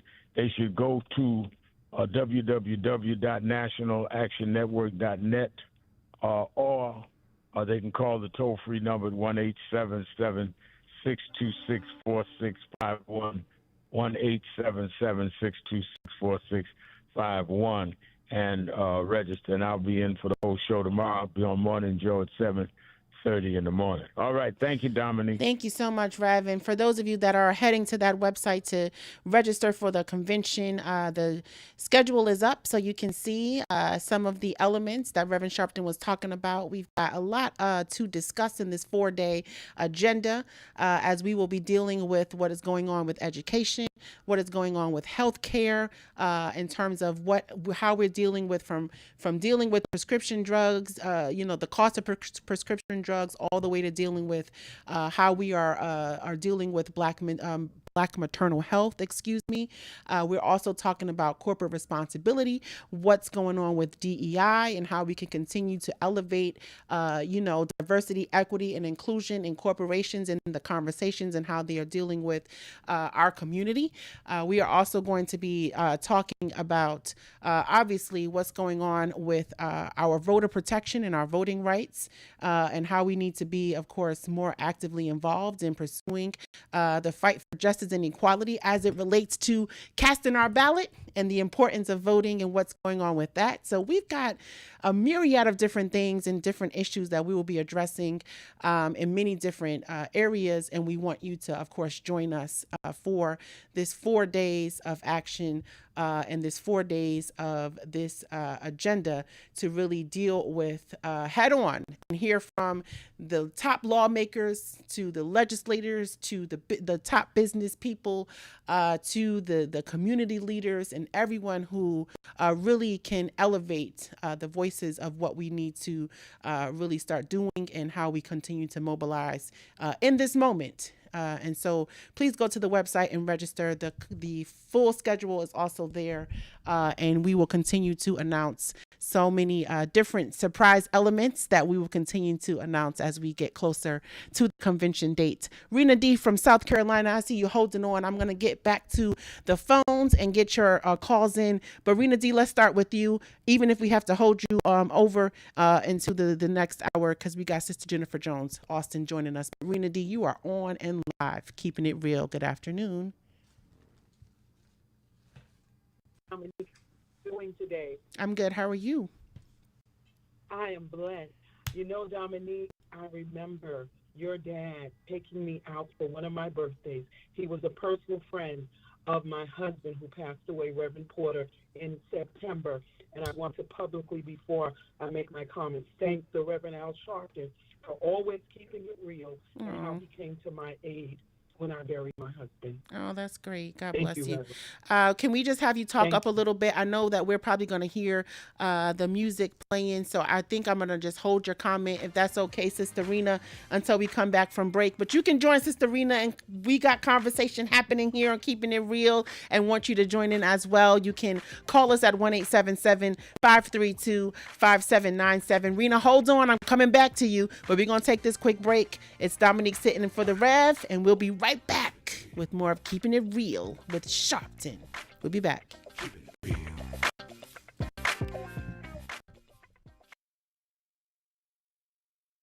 Dr. Martin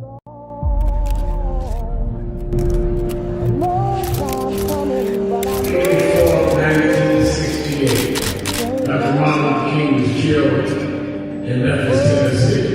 And it has been the commitment of National Action Network for always in the month he was killed to let them know they killed the dreamer. I have a dream today. But they can't kill the dreamer.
So who is Al Sharpton anyway? Who is this 33-year-old preacher without a church? A number of black New Yorkers as well. He is little more than a pudgy exhibitionist who can be counted on to show up, bullhorn in hand, at every racial incident.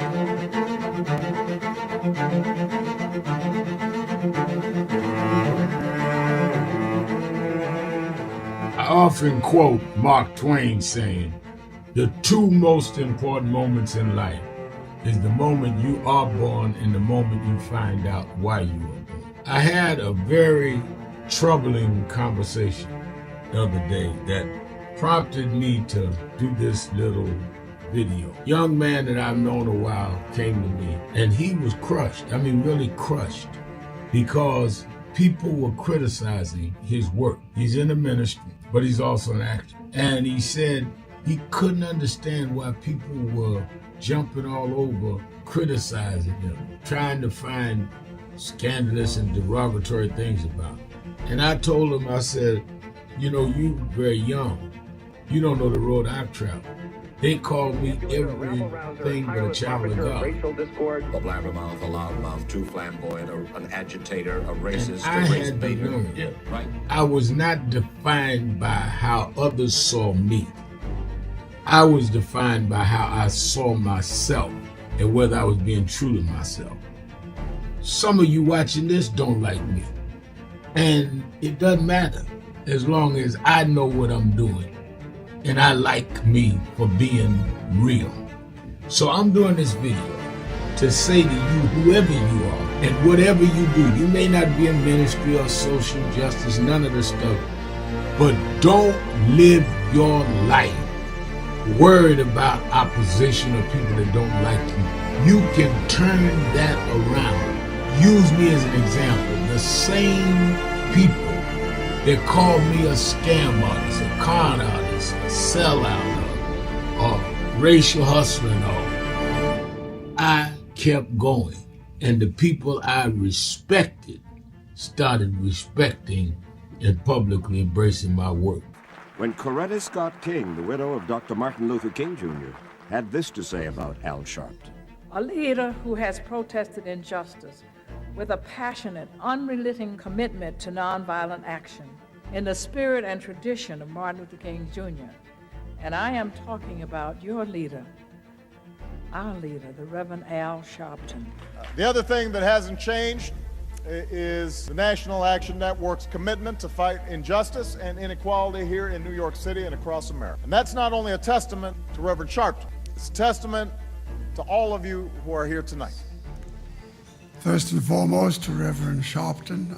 I saw him when he first came on the scene, and I have marveled at his tenacity, at the development of his intellect, and his devotion to our movement, and much he has contributed to the world we are experiencing. I am honored, and I must say that when I had my debate with Dr. King on the issue of the church, and religion. He didn't warn me that after his departure, his space would be filled by another preacher, and that preacher would be Al Sharpton.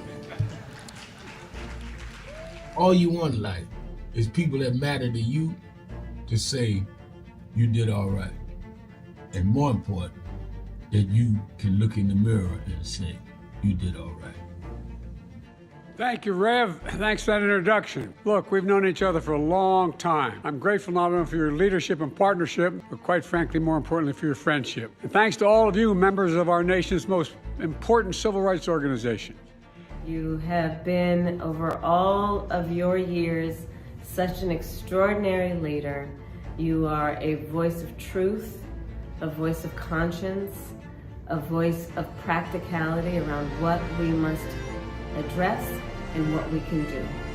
And I thank you so much for your friendship. I remember that most of the youth around Al's age, he was about 12, wanted to be like Connie Hawkins, a great basketball player, legend, or Earl the Pearl, or Clyde Frazier. Al wanted to be like Adam Powell, a powerful preacher with a social justice gospel. He was very close to, at that time, to Reverend William Augustus Jones, powerful preacher and social justice advocate, and Reverend Gardner Taylor State right down the street, and Bishop Washington, whose church he came from, and Reverend Sandy Ray. He wanted to be like these giant preachers. He wanted them to have the edge, however, of the King's social justice dimension. He wanted to be like them, now he's one of them. Perhaps taller than most of them because of the risks he has taken and the reward God has given him with his gift. I remember so well that I first escorted him to jail. He was around 13 years old, with the jail fighting the ANP. He was in the lineage of our struggle. He grew up in it. We didn't just see him on TV one night. He didn't happen. He came bottom up, not top down.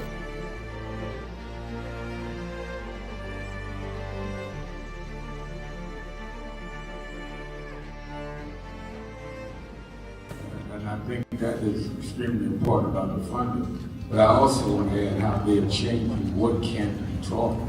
You have states outright saying you can't teach Black history and you can't teach certain other histories and the curriculum. You have this administration that is literally taking out exhibits from the Smithsonian. So we have not only an education problem in terms of resources, we have an education problem in terms of curriculum and what people are being taught. So I have one grandchild, 6-year-old.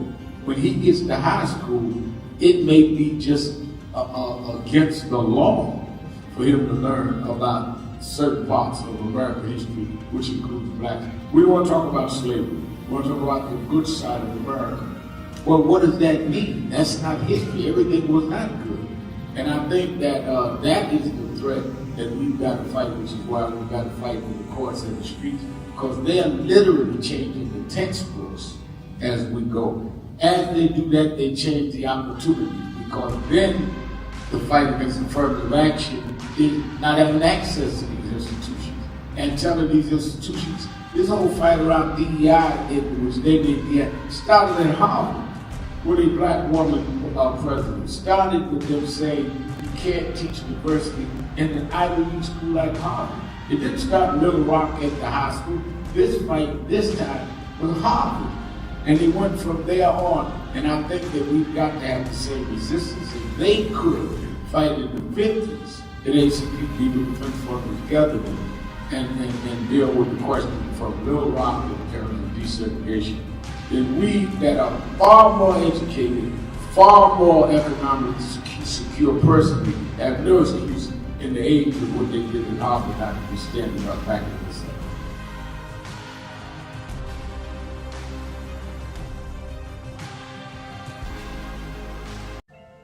I thank God I was blessed to have both in my life. Both historic, strong figures. But if I misuse them and listen to not only figures that are not as historic as them, but figures that had nothing to do with the calling and purpose of my life, I would live confused. I'd be double-minded. I'm clear. And what I want you to do is be clear. Clear on who you are and why you are. And a lot of that will be exposed to you and others by who you are around and who you allow to enter your head. Keep people at a distance that only have a distant and unclear vision who you are and who you are supposed to be. Keeping it real.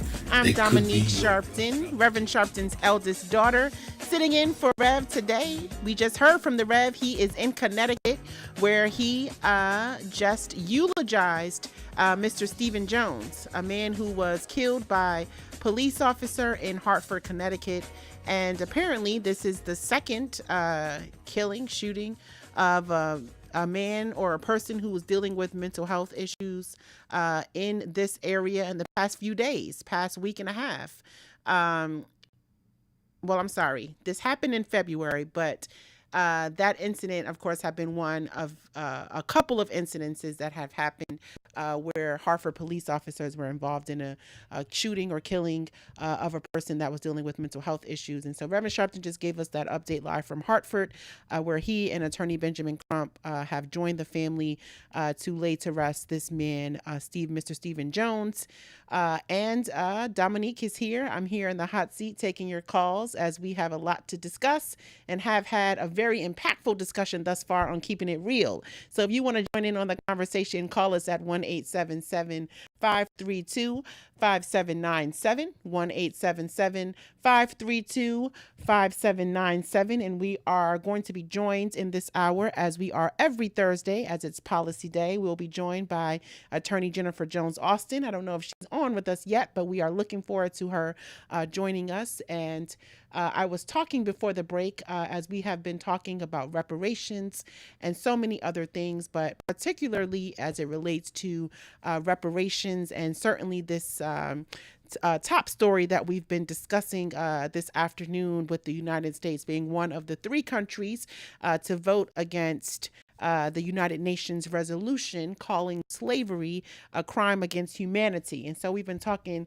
very extensively about that, but also want to, of course, we've been talking also about the National Action Network's convention that's approaching April 8th through the 11th, and announced today that Vice President Kamala Harris will be amongst those speakers that are joining us at the convention. So you got to register today, www.nationalactionnetwork.net. But we've got a lot of other things we want to talk about. Want to talk about what's going on with Israel, what's going on in Iran, and certainly we definitely want to hear and talk about, of course, on Policy Day, what's happening with us as we are fighting and to protect our rights all across the country. You can also join us, as we have so many that have joined us on the message board this afternoon, for those watching us via live stream at nationalactionnetwork.net. And before the break, I was talking with Sister Rena D. I hope that you're still holding. Rena, are you still there on line 4? I'm still here, Dominique. Okay, wonderful. I'm glad that you're still there. We also mentioned her, but she has joined us. The incomparable attorney Jennifer Jones Austin has joined us. Good afternoon, Sister Jennifer.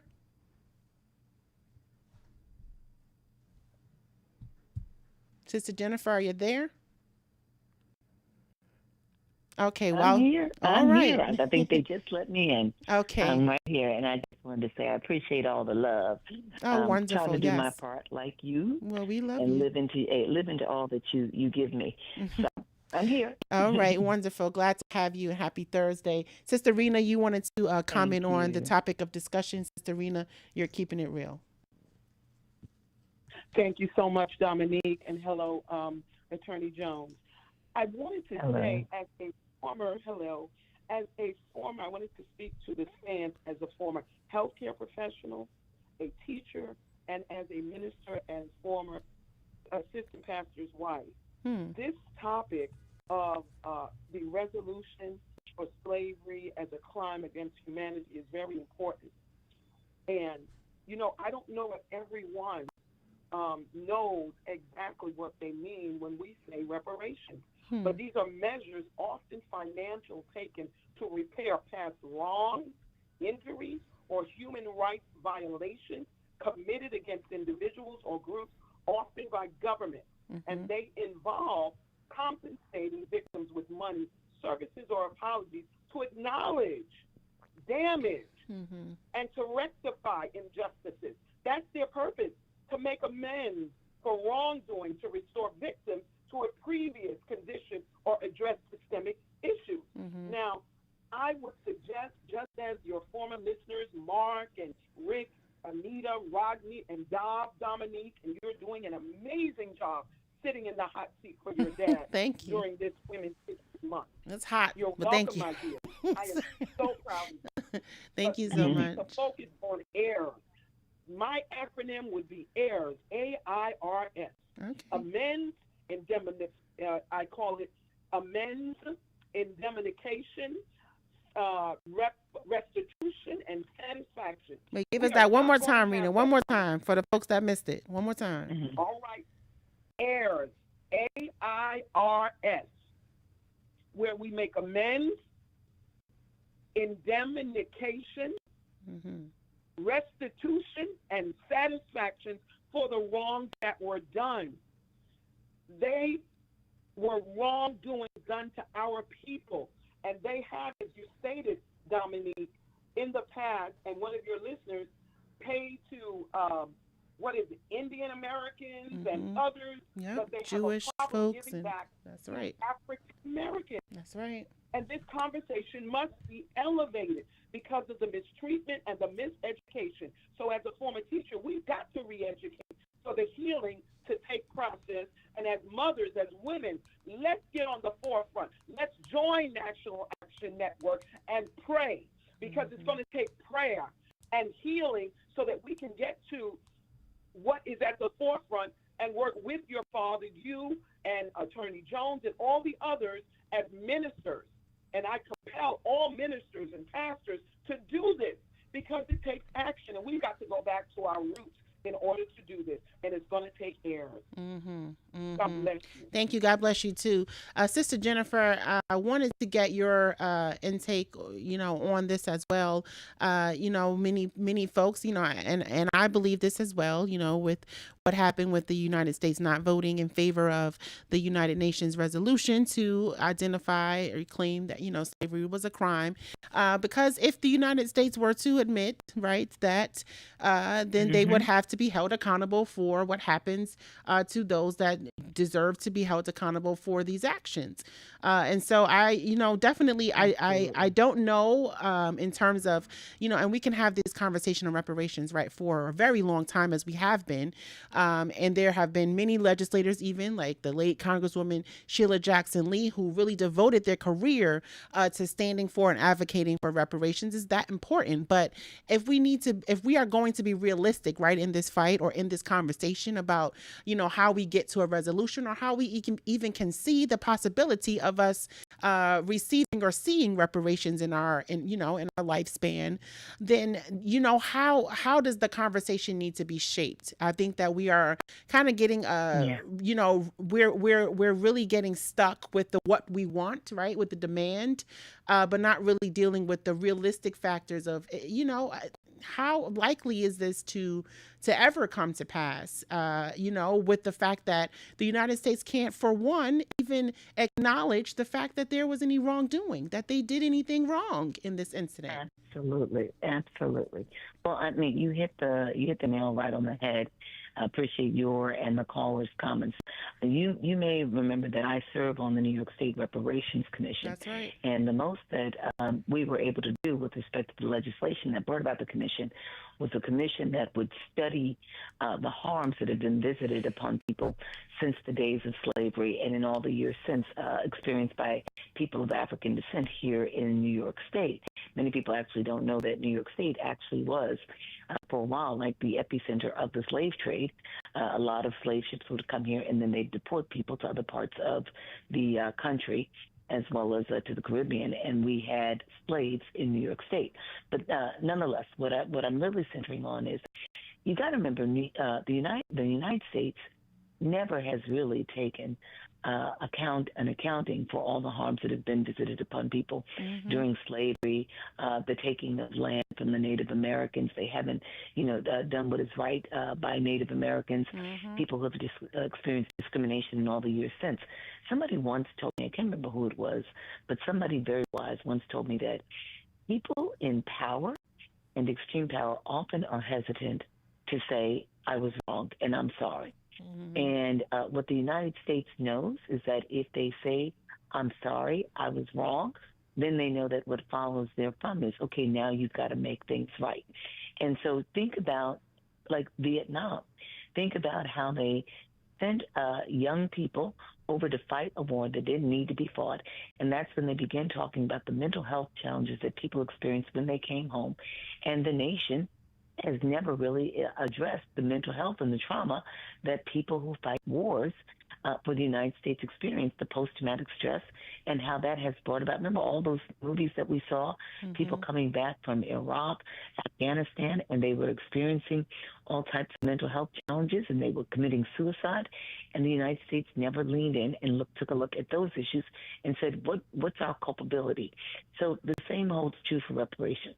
If they were to admit, if they were to sign on at the United Nations that this was wrong and that, action should be taken, then they know that there's accountability that comes with it. And they would have to be accountable both in terms of, making amends via compensating people for the harms done and then addressing the wrongs as they move forward. So we're not going to get the United States anytime soon, at least not with this current administration or even something. We've been fighting for reparations to be studied even during Democrat administrations at the federal level. And so it's a hard sell. You've got to get somebody who really believes in it and is committed to it, even before they get there. And that should be one of the questions that's asked when you're actually moving to elect somebody. What do you believe about reparations? And would you support it? Absolutely. I want to definitely touch on this as we are talking. You were talking about the current administration and how, in the current climate that we're dealing with, literally President Donald Trump is literally escalating pressures on Iran. I want to talk about that because it's very relative to the seriousness of the types of things that we are dealing with in this moment. And so, many of you know, President Trump is escalating tensions with Iran. He's publicly warning them to reach a deal before it's too late. He's claiming that Iran is acting tough publicly, but privately, Sister Jennifer, begging for negotiations.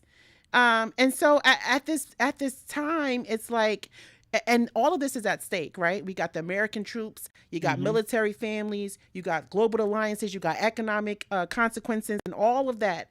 But haven't we seen this rhetoric before, with, it's like, oh, this is too late, we have to act now, time is running out, there's no turning back. And so, do you believe that this kind of pressure, actually prevents war, or does it make it more likely to happen? Because I feel like we're just escalating and escalating, and this is about to blow up like further than I think we can acknowledge or see.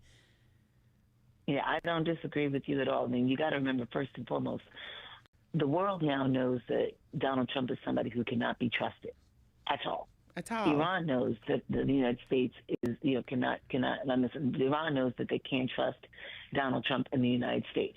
So I don't know how this ends with Donald Trump coming to the table. And he is realizing in this moment that he did not think this through.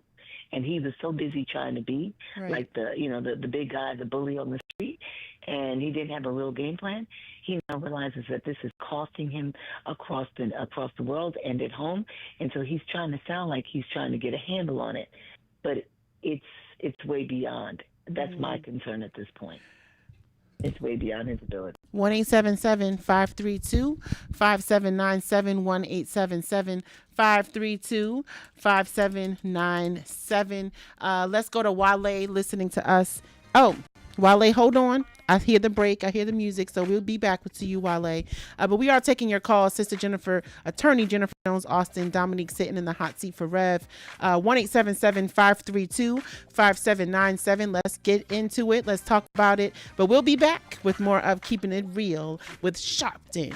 We'll be right back. Oh, yeah. Rev. You know, you were right there from the beginning with the stuff that yep. was going on in Brooklyn at that time, at Howard Beach. You were right there. He had in one of the early movies, he had my name. Then he put me in Malcolm, and I wasn't even old enough to know Malcolm. So we've been through it all. For those who see Malcolm X, it's 3 hours. But fast forward to the scene yourself. Yep. Bobby Seale. Right. Bobby Seale, Denzel, and me. Yeah. Denzel was on the set. Now, let me ask a question. Yep. What was your weight on that scene? I probably about 270. I was bigger then. Yeah. Still had the hair, man. Yeah, you had the hair on. Now, it was Denzel, yourself, and Bobby Seale. Yeah, all in one scene. And also, there was no cut, so we went like this. That's right. That's right. That's right. Yeah. Only Spike could have done that. It's my brother right here. My baby. Brooklyn's in the house. Yes, sir. Brooklyn's in the house. BK.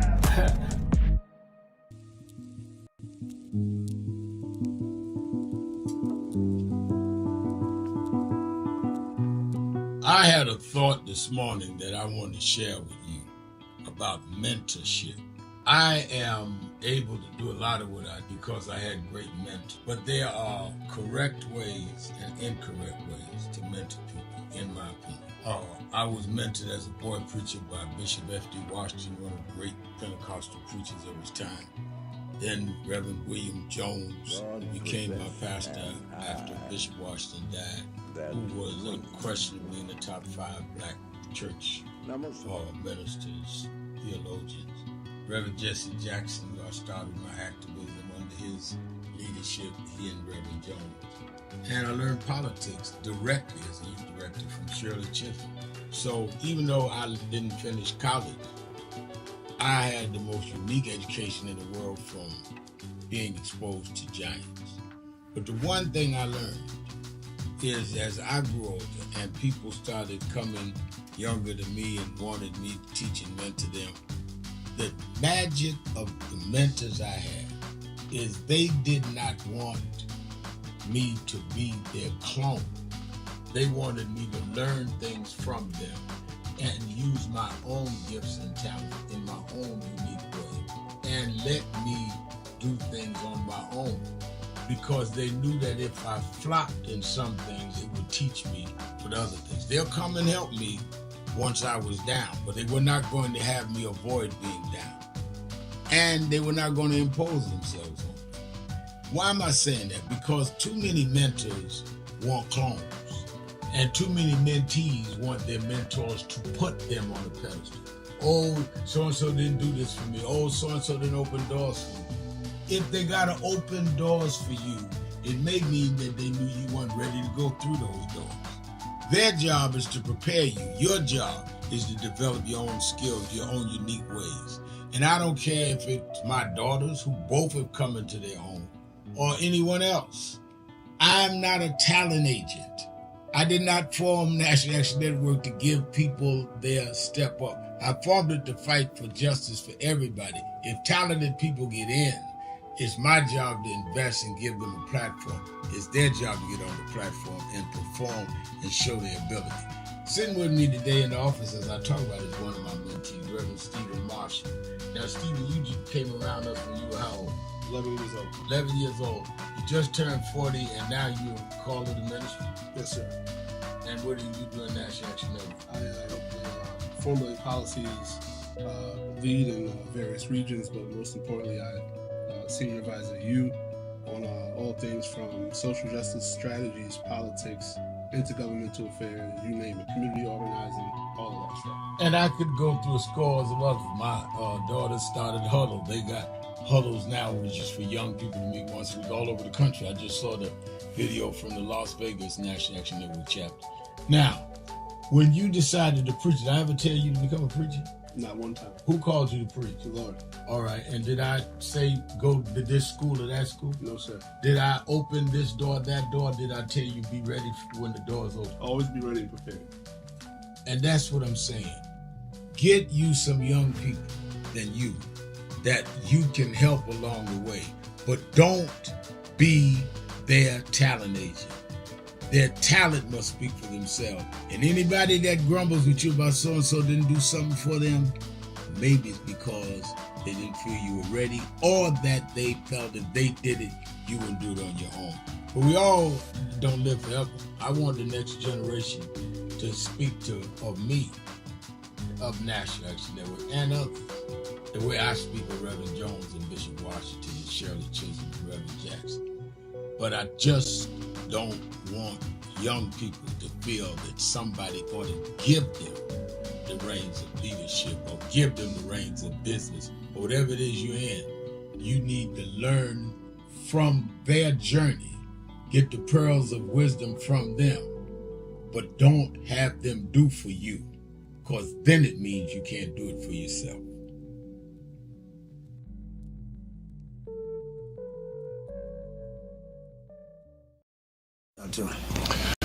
We have a young man in the studio who I think is an astounding young brother because of his youth. He's only 19 years old and he's accomplished a lot, and he's here to make a presentation to James Brown, and we'd like to welcome him warmly. His name is Al Sharpton. How about it for Al Sharpton? Al is the National Director of the National Youth Movement Incorporated. Right, Al? That's right. And what do we have here? Well, we come to break tradition. We know that in the recording industry that they give a gold record to those that achieve a million seller. But we view your million seller payback as a black record because it is relevant and says many of the things that young blacks have tried to say and could not musically express in our own little way.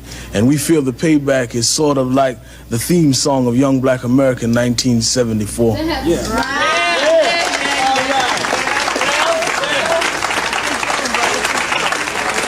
Now, before you go into the title tune of your latest album, you have a special guest. Yeah, I do have a special guest, a young lady. That's going to perform with you? Yeah, she's going to take... It's time for a new course, a new coalition, a new leadership. Somebody got to rise above race, rise above sex, a new leadership. A choice, a chance. Don't cry by what you don't have. Use what you got.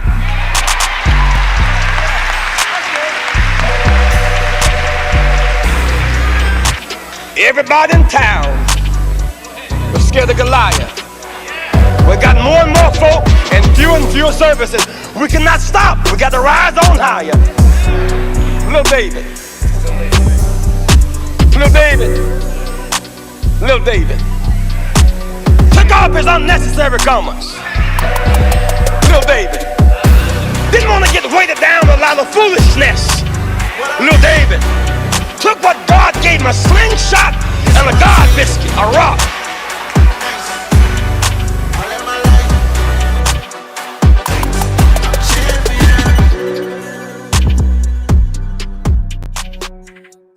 Keep hope alive.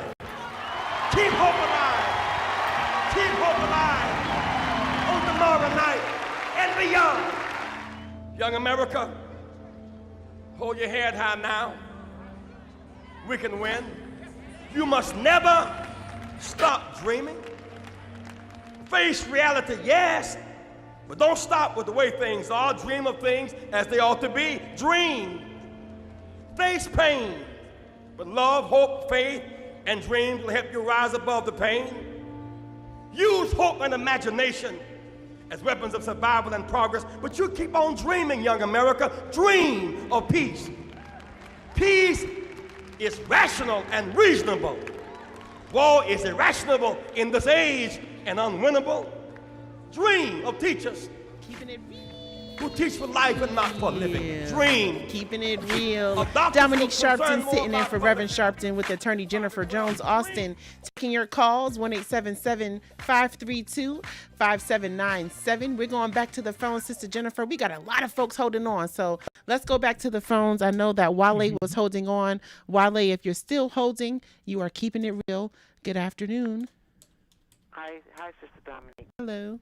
So, as Ashley reminded us on Monday, that the officer that killed Breonna Taylor, he's free. He didn't go to jail. So I Googled it. I was very disturbed. So the officer that shot recklessly throughout her apartment, he got 2.5 years, violating her civil rights. But the officer that did the actual shot that supposedly kills her, he was set free. And so the thing that irritates me, her family got $12 million. Those millions come from taxpayers' money. It's not like the officers is coming out their pocket, it's coming from their pension, but the taxpayers paid that $12 million to her family. So now we're settling for, okay, give me, how much you gonna give me? What's the bid? $20 million for my child's life? $30 million? What's the going rate?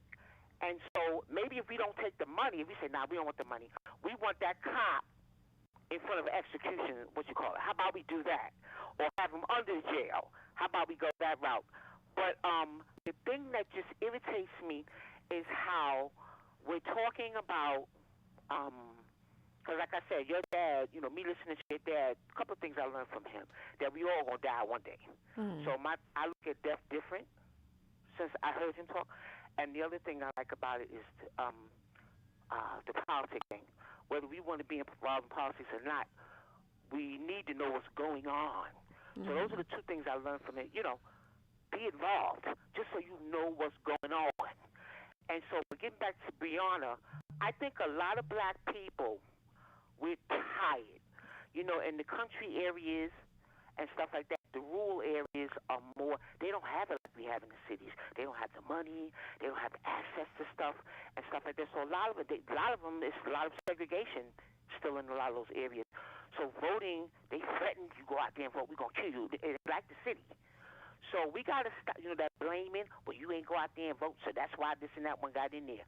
Well, you know what? I heard that the Supreme Court gave the president the leeway that anything put on his desk that got to be signed, and Sister Jennifer can answer this question. Anything put on his desk that he wants signed or whatever, if it's not, or that anybody else want him to sign, if it's not signed within 10 days, it automatically becomes law. So he's like Satan, which I don't really believe in the devil, but he's almost like the devil. He can get away with anything. And then we wonder why our black people are like, you know what, this system is full of crap. I'll just do like the Jehovah's Witnesses. I won't get involved because they believe that one day it's going to be a hold down between Satan and Christ and all this kind of thing here. And I know I said a lot. And you allowed me to, and I appreciate that. Because we are tired. We're tired of officers slaughtering us. It's bad enough our black boys are getting shot up every day, all day, and nobody makes that a priority. Nobody's making that a priority. We're talking about register to vote. We're not going to be here to register because every entity is making that available. That's knocking us off, killing us off, and we walking with our cell phones, not watching where we going, and we up here smoking all this weed and all this kind of garbage, and they instead is taking us out. We taking us out. They killing us. This one don't like us, and the list goes on and on. But you let me say a lot. And the good thing about it is anybody that want to hear what I say can go to YouTube, and everything is archived. So that's the good part about it. Because we as black people, we are sick and tired of being tired. And we can eulogize all these cop killings if we want and give them $12 million here, give the family $20 million there. No, don't take the money next time. You want justice. You want justice. Don't take the money. I'm sick of it, Dominique. I hear you, Wale. I'm tired of it. And thank you all. I thank you. You told us about the program on last Saturday with the links. It was phenomenal. Thank you. You know, it's good to listen to your show because that's how we find out about stuff. Found out about links and I went and it was fun and all of that good stuff. For us depressed people, we got to get out. Start moving around. People want to say you mentally ill. They call me bipolar all the time. I'm an advocate where I live, and they don't like me. I got stuff done in my development. No infield when they wanted to dig us up. None of this, none of that. They don't like you when you're about something. As long as you're a criminal, everybody likes you. As long as you're a criminal. But when you don't, when you want justice for your people, they don't like you. And I'm telling you a fact. I'm not talking about what I'm assuming. And I appreciate you giving me the time to speak because we are tired, Dominique. We're tired of these officers. I'm scared of the cops. I'm scared of the police in my neighborhood. These job behind politicians, the only time you see them is when they want to vote and they want you to sign their petitions and all this kind of BS. When it gonna be our time? Like, what's his name? Marvin Sapp said, "When will I win?" Remember that? He said, when will I win? That's all I want to know. Yeah, that's it, man. Thank you so much for your call, Sister Wale, for your analysis, for keeping it real. Thank you so much. Sister Jennifer, I hear that music, but I will say, Sister Wale, no, giving families millions of dollars is not ever going to eradicate the facts that, yes, we need justice. But at the end of the day, people are asking, well, what are you going to do? What can you do? And so definitely helping the family that are dealing with these tremendous losses, I don't see, I definitely support that. But I also support us in, retrospect and also in correlation to that, we still got to fight for justice as well. Going to take a quick break. 1-877-532-5797. We'll be back with more of Keeping It Real with Sharpton. We'll be right back.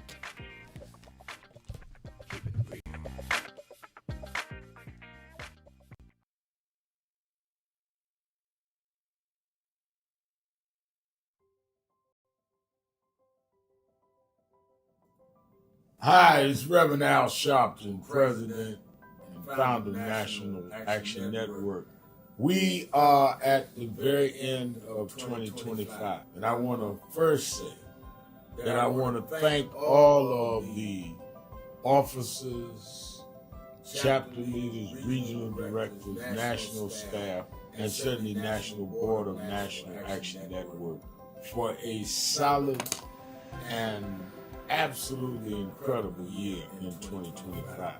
Despite the fact that we are under assault, voting rights, diversity, equity, and inclusion, the battles globally where we're seeing Nigeria and Venezuela attacked, and on and on and on. We have been steadfast as an activist organization in the tradition of Dr. King. We started the year with a national call that thousands responded to, and we were in Washington on our side of town while Trump was being inaugurated on the other side of town. And we made a pledge. We told people to lift their hand and make the pledge. And we kept that pledge to work all year to keep the dream alive. And that led into when Trump went after DEI. We supported some that were boycotting, and we started boycotting, something that had never happened. We said we're going to go buy from those that have committed to keep DEI, and went in several cities around Costco's and shopping. We've now bought stock in other companies. We're going to shareholder meeting and demand they continue DEI. We've had a sensational National Action Network convention covering the span of activity, from political empowerment to education, to how we deal with the black church, how we deal with black women developing that has to deal with both discrimination based on gender and race. And of course, we came to Wall Street by the thousands and marched in late summer on the anniversary of the March on Washington. And people thought you could not get people out, and they came from all over the country. And we marched on Wall Street and had an enormous turnout. The only mass black-led march this year. We had a lot of protests, a lot of marches. I salute all No Kings marches and all. But the black organization march, it welcomed everybody. We had white, black, everybody there. was our March on Wall Street in August, and then our Triumph Award, and on into our fall agenda of organizing, mobilizing. We've expanded. We've started chapters in about 12 new cities. So I am proud of what we've done this year, but it's only the beginning, because our very rights are under attack, and they're not even being quiet about it. They want to revoke the Voting Rights Act. Section 2 may fall with this agreement. They want to end the Civil Rights Act of 64. That's what the end of DEI is about. So let us be more alert and active than ever. History will decide whether the civil rights gains of the 50s and 60s died in the 2020s. That's on your watch and mine. So if we've got to march, we have to protest, we have to lobby, we have to rally, whatever we need to do, we need to put our shoulder to the wheel more than ever. I'm going to lay out a plan on King Day, both in Harlem at our annual event and in Washington at our annual Martin Luther King Day breakfast that we do in D.C., we do two cities that day. And then, of course, all roads lead to New York to paper for our convention. We had, as I said, the largest attended convention last year in 2025. It needs to be more this year because our very existence is at stake.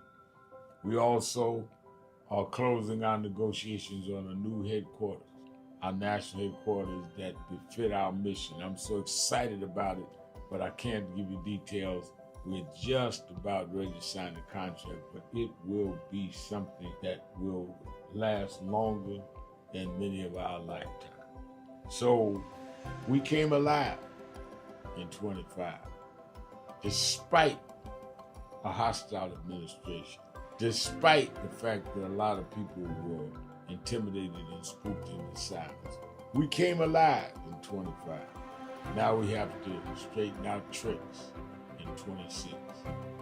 I need you. We need each other.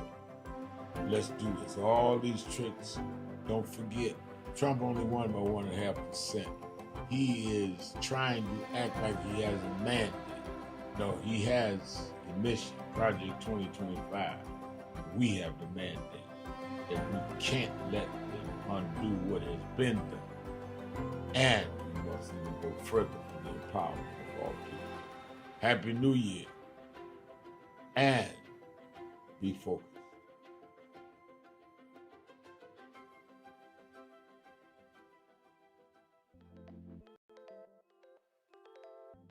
Hi, this is Reverend Al Sharpton. We are in critical times. Healthcare premiums are going up, oil and gas going up, all kinds of things that are costing us what we are comfortable to or what we were getting by.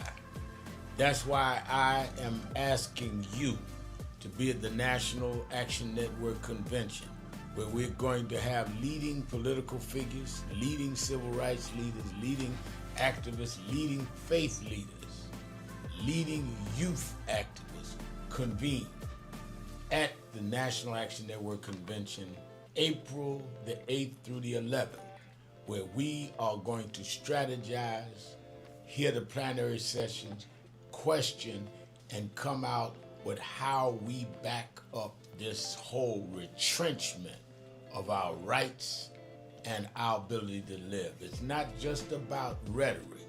It's about a strategy and get results.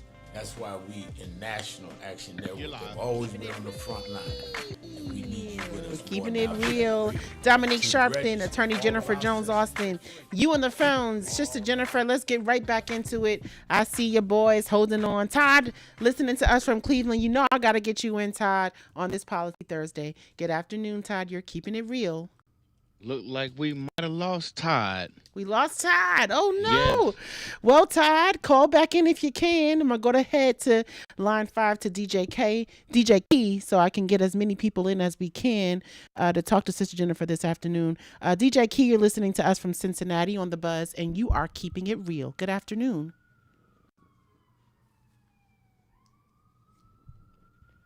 DJ Key, are you there? Hello?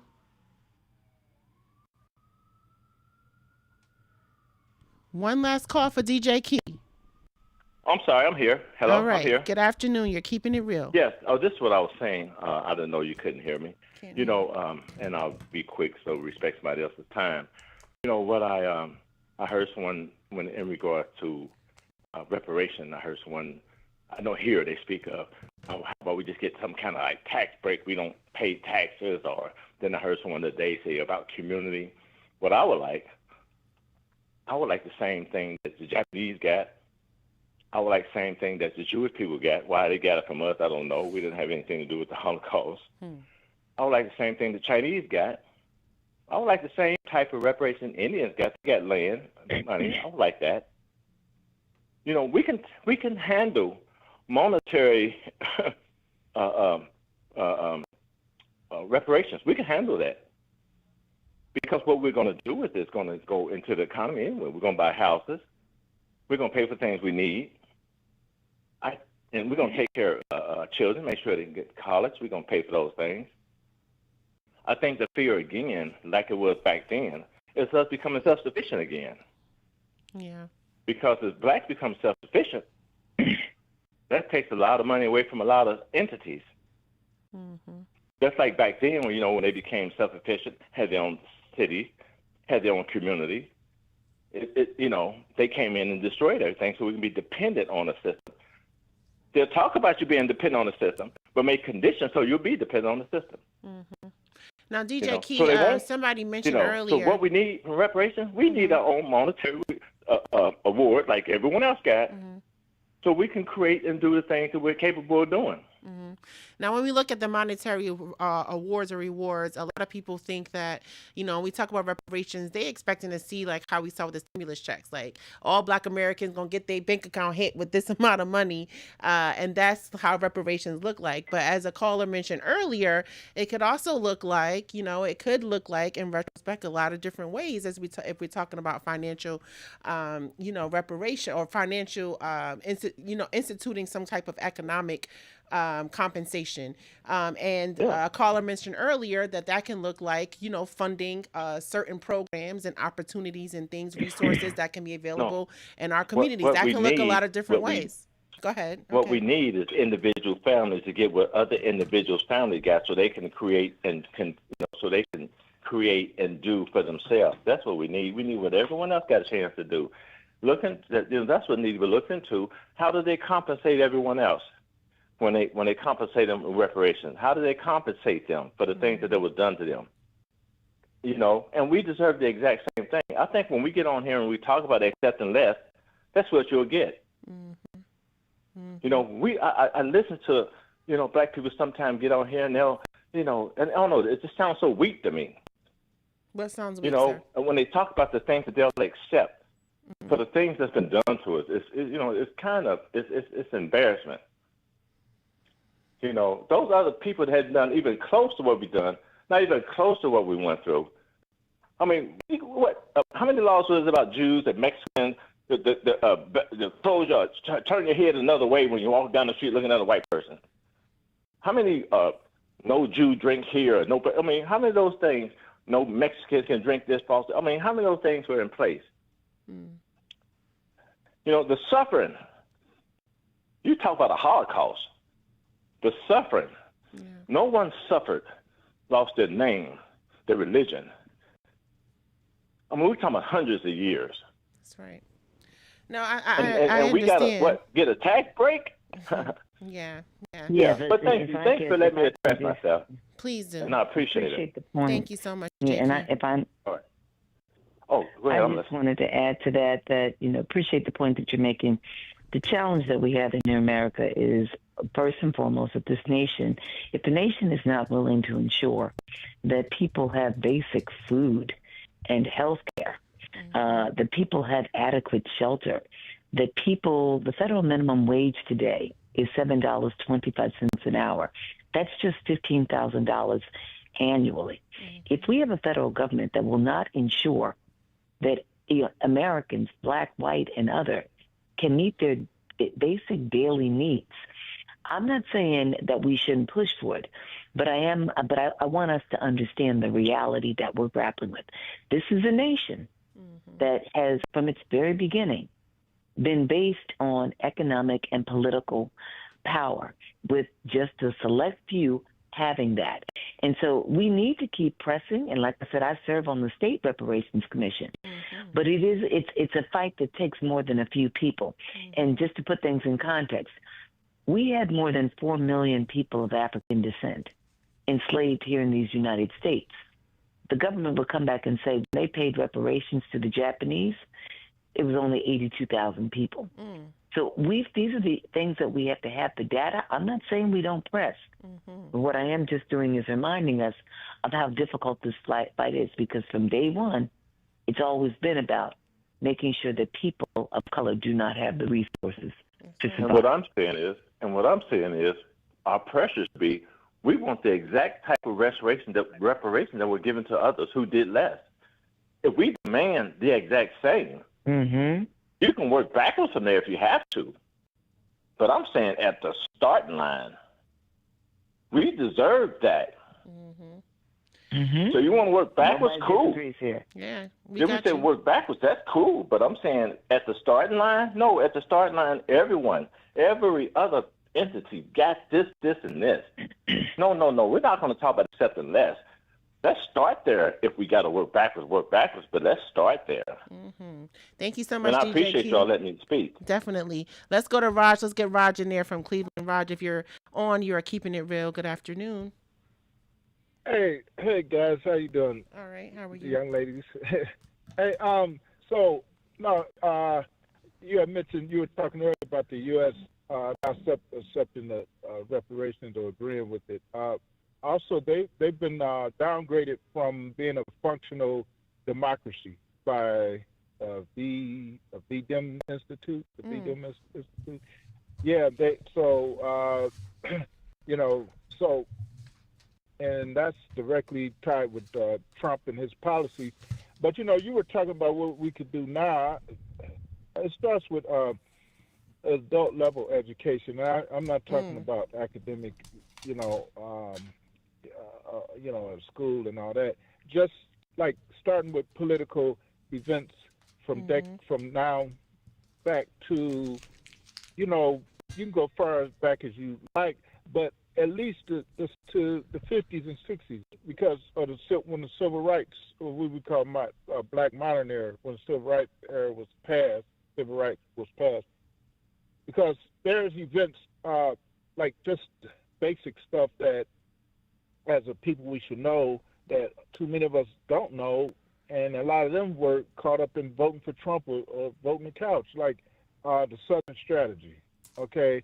I know that's obvious to you guys, but there's people out there that don't, especially out the uninformed people or misinformed, okay? Or how like these events that still affect us today tied to yesterday, like the White Citizens Council, who's always fought against the civil rights, and Martin Luther King and Rosa Parks and all those, forerunners of the civil rights era, how they transformed in the mid-'80s to the Council of Conservative Citizens, and they still fund those same type candidates. So a lot of the people that's tied to Trump and this extremist, right-wing extremist movement, this MAGA movement, is tied directly through those channels, and they still exist today. Okay, and and for whites, they getting their wake-up call. I see a lot of them. Oh my God, they having like total breakdowns, and they need to realize how. I always called your dad and told him how this plan was already in place post World War II, where the Nazis would infiltrate America, and they did it, the body politic of America, and defund America, and they got their right candidate. Trump is a German. He studied Hitler and studied the Communist Manifesto under Hitler. Mein Kampf, Hitler's playbook. Okay, and this Christian nationalism is what that was all about as well, and they brought it forward. And $50 trillion, over $50 trillion has been transferred from mainstream America to the books, off the books, to what today is the billionaires since the 1970s, where you probably didn't have 5 billionaires in America at that time.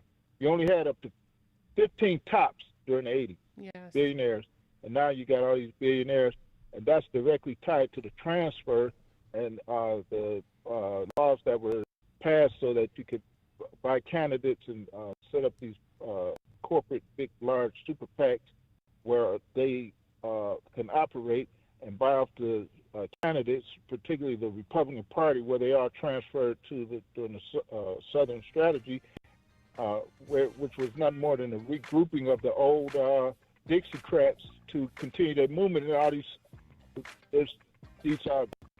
15-20% of young black men didn't know this stuff, and they voted for the return of Jim Crow, while they was calling Joe Biden Jim Crow. Right. I gotta leave it there. I gotta leave it there. I know we gotta go. We run out of time.